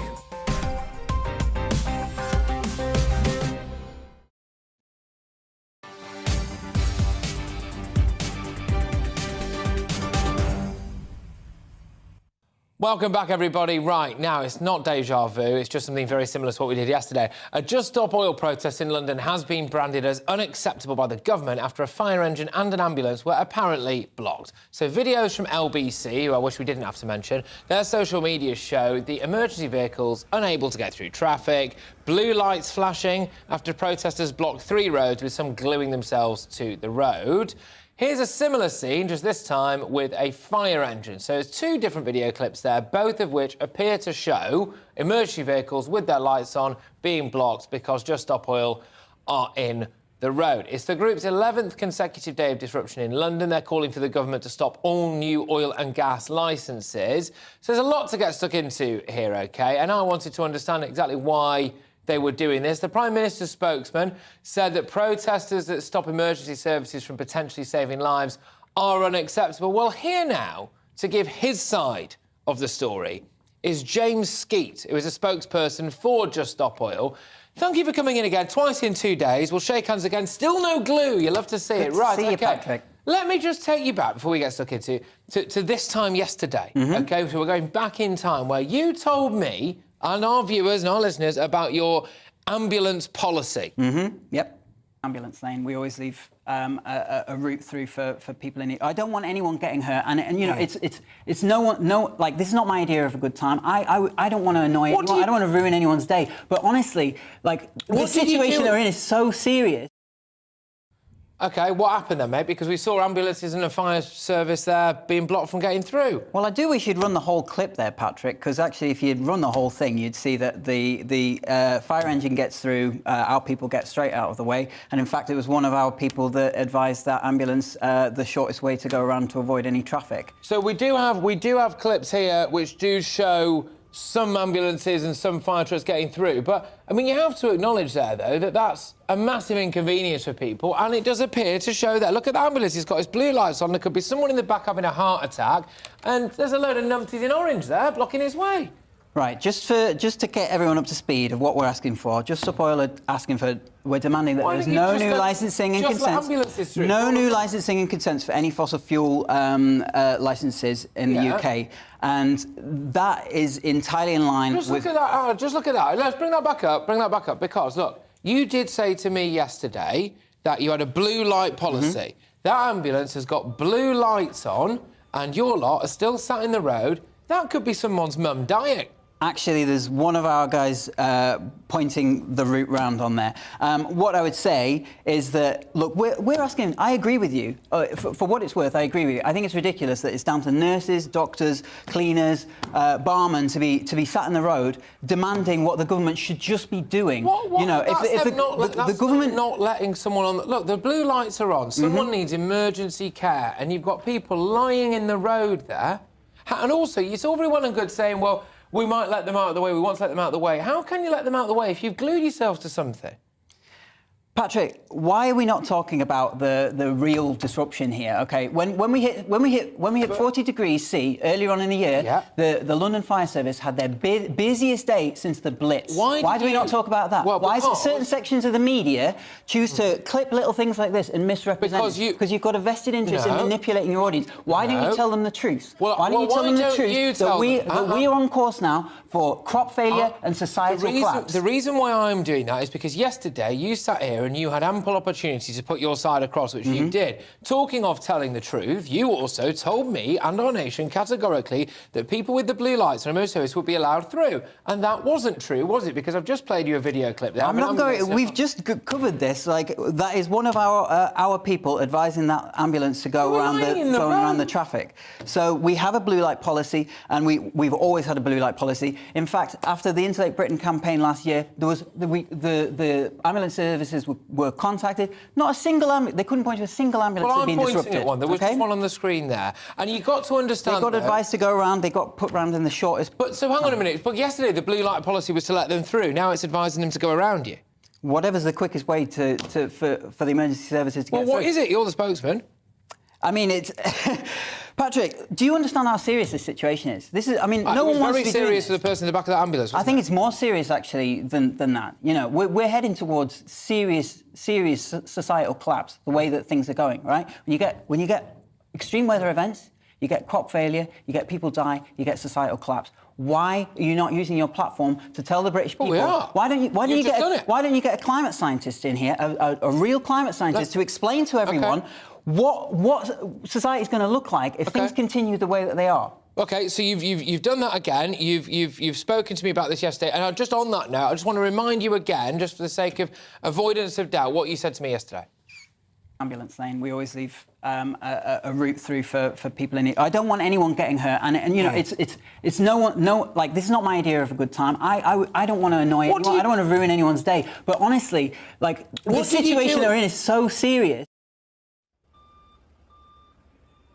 All the instances of protesters getting out the way of ambulances, there's literally hundreds online, if you look for them. But the fact is you're trying to frame a particular narrative to your audience because you've got a vested interest in manipulating. What's my vested interest, mate? I've got no skin in the game when it comes to the environment. 80% of UK media is owned by 5 billionaires, right? And they have a vested interest in maintaining... And I own a media platform. Well, GBNews is funded by rich hedge fund managers who have a vested interest. And you guess what they have investments in. And the fact, you know, you were pushing a certain narrative here, and you were doing a disservice to the British people. You were doing a disservice to your audience. Just hang on a second. Right, you had your platform yesterday, and indeed a bit today as well, to come on to talk about, as I let you do a lot yesterday. I appreciate that. Right, and it was a good interview, right? You spoke a lot about your causes and your big things. And then, you know, it's unfortunate for you. You say, well, why are the media now talking about...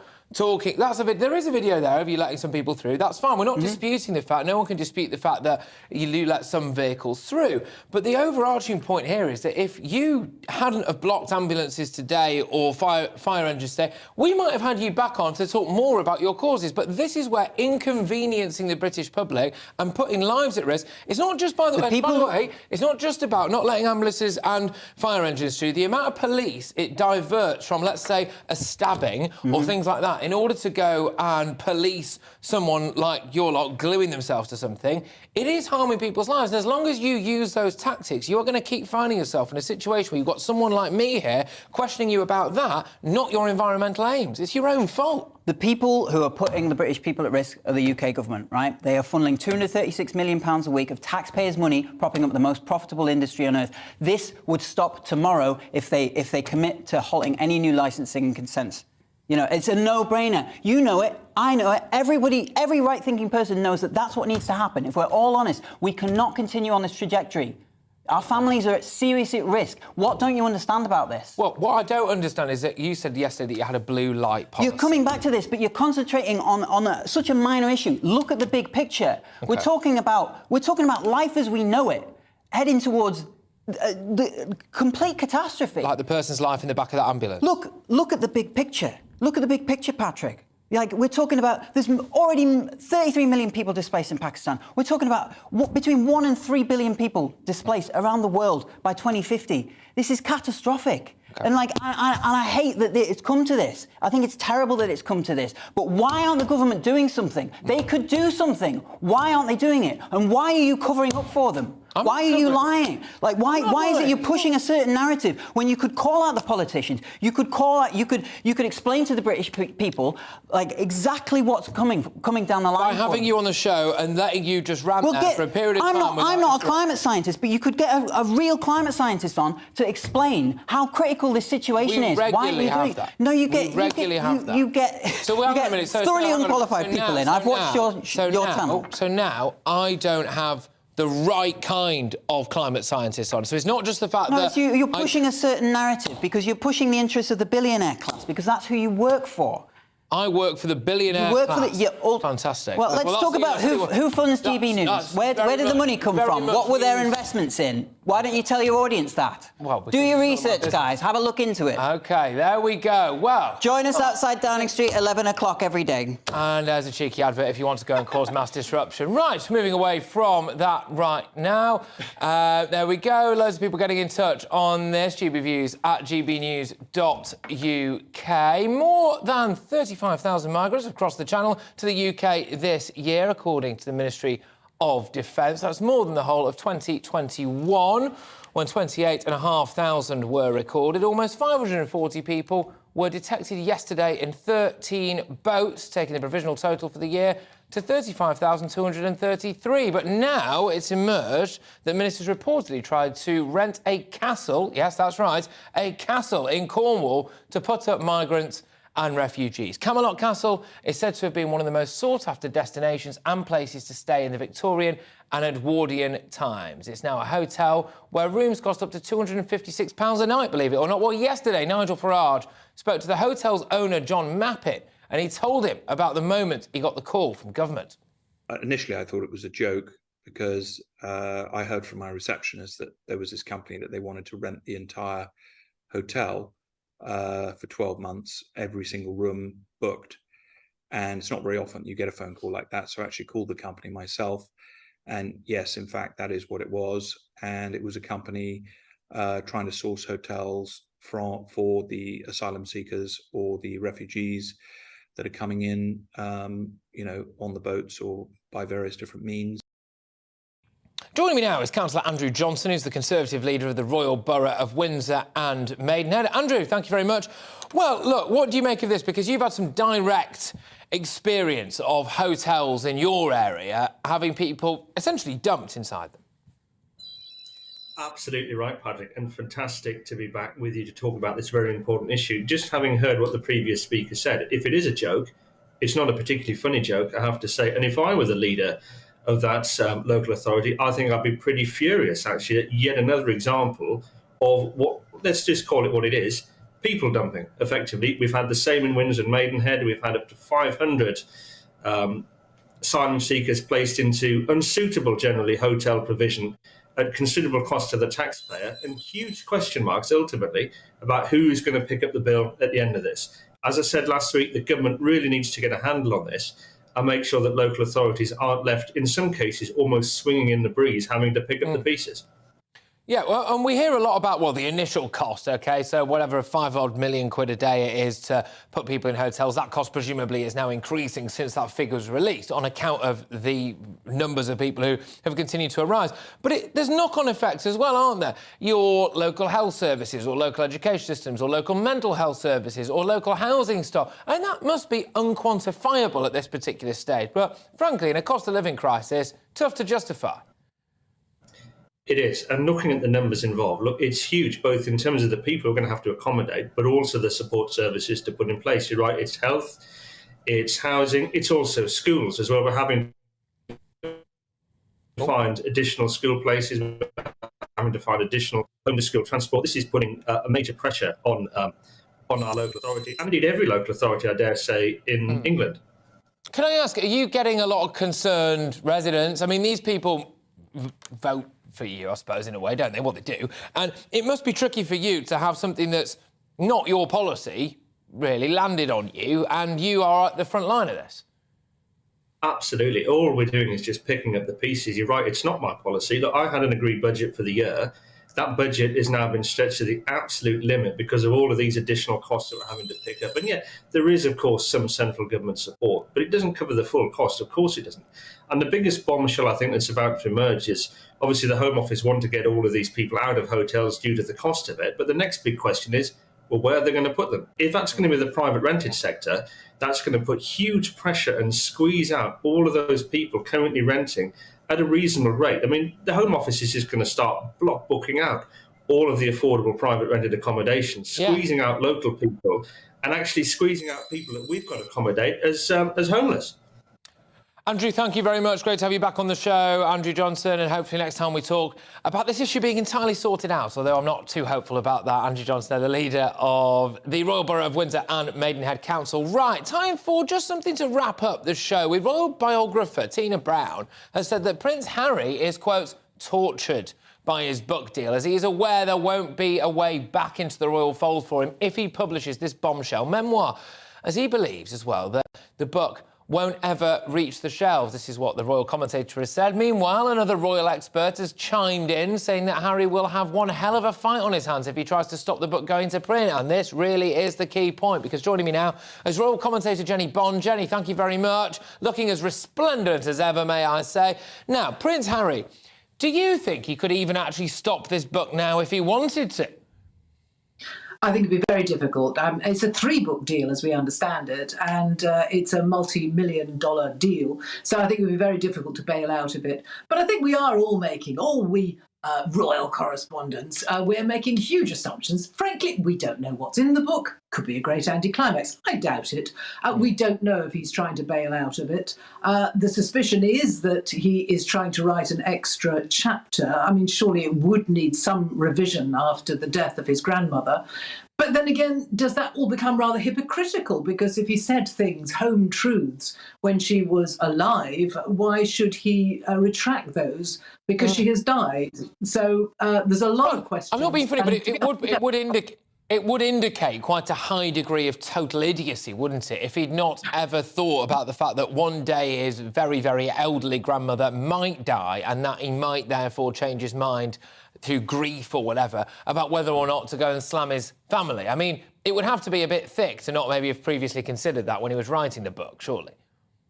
Yep, you're absolutely right. And not that he's the first. We have to remember, and he's not the first member of the royal family to set out his life story. You think of Diana, obviously. Think of Fergie. Think back to the Edward VIII, the Duke of Windsor. When he was Duke of Windsor, he wrote his life story, if you like. And most recently, the Duke of Kent has. So it's by no means unprecedented. But what we don't know is just how damning this book is going to be. Judging by the Oprah Winfrey interview, we surely must conclude that there's going to be quite a few bombshells. Yes, indeed. Any indications as to exactly what they may be? Because if the Oprah interview is anything to go by, I mean, at some point, could Prince Harry do everyone the courtesy of either acknowledging who this quote-unquote royal racist was or shutting up about it? I think that would be very helpful because, you know, everyone's damned by that allegation at the moment, although they did say it wasn't the Queen and it wasn't Prince Philip. But yes, I think that needs clearing up. And I think, frankly, if he is going to bring this book out and other books, better sooner than later, because the mistrust goes on and on, the suspicion within the royal family. I mean, how would you feel if you knew that your rather estranged brother had written a book and it's going to be coming out this month, next year, who knows? I mean, it's very hard to repair a relationship, isn't it? No, it absolutely is. Well, look, thank you very, very much, Jenny. Great to have you on the show as ever. Jenny Bond there, royal commentator and indeed expert. What do you make of that, people? It got lively towards the end, didn't it? Get in touch with all those emails, gbviews@gbnews.uk. Will you, as a result of listening to our friend from Just Stop Oil there, be going on the next Just Stop Oil protest? I suspect not, but there we are. Anyway, that's all from me today. Jubes is up next with the wonderful Jubes & Co. Make sure you tune in for that. I will be back tomorrow. Yes, I will, 3 until 6 p.m. for another gripping, stellar instalment of GB News Live, where there will be fireworks again. But right now, it's your weather. Hi there, Aidan McGivern here with the latest forecast from the Met Office. It's turned out to be a fine afternoon for many of us, but not for all. There is already cloud and rain moving into the northwest of Scotland, and that will steadily make its way southeastwards overnight and into tomorrow. Weather fronts approaching from the west. Atlantic features that are already thickening up the cloud, picking up the breeze into the northwest, and Western Scotland seeing a cloudy and damp end to Tuesday. The cloud and rain then pushing into much of Northern Ireland, southwest Scotland, Northern England, as well as Wales. And by the end of the night, cloudy skies and some spells of rain reach Cornwall. But elsewhere, further southeast, well, we'll keep the clear spells, and as a result, it's a bit of a chilly start once again on Wednesday, 5 to, 2 Celsius in places. But a bright start in the southeast and east of England. Elsewhere, a lot of cloud, a mild start today, but a wet start, especially through the central belt into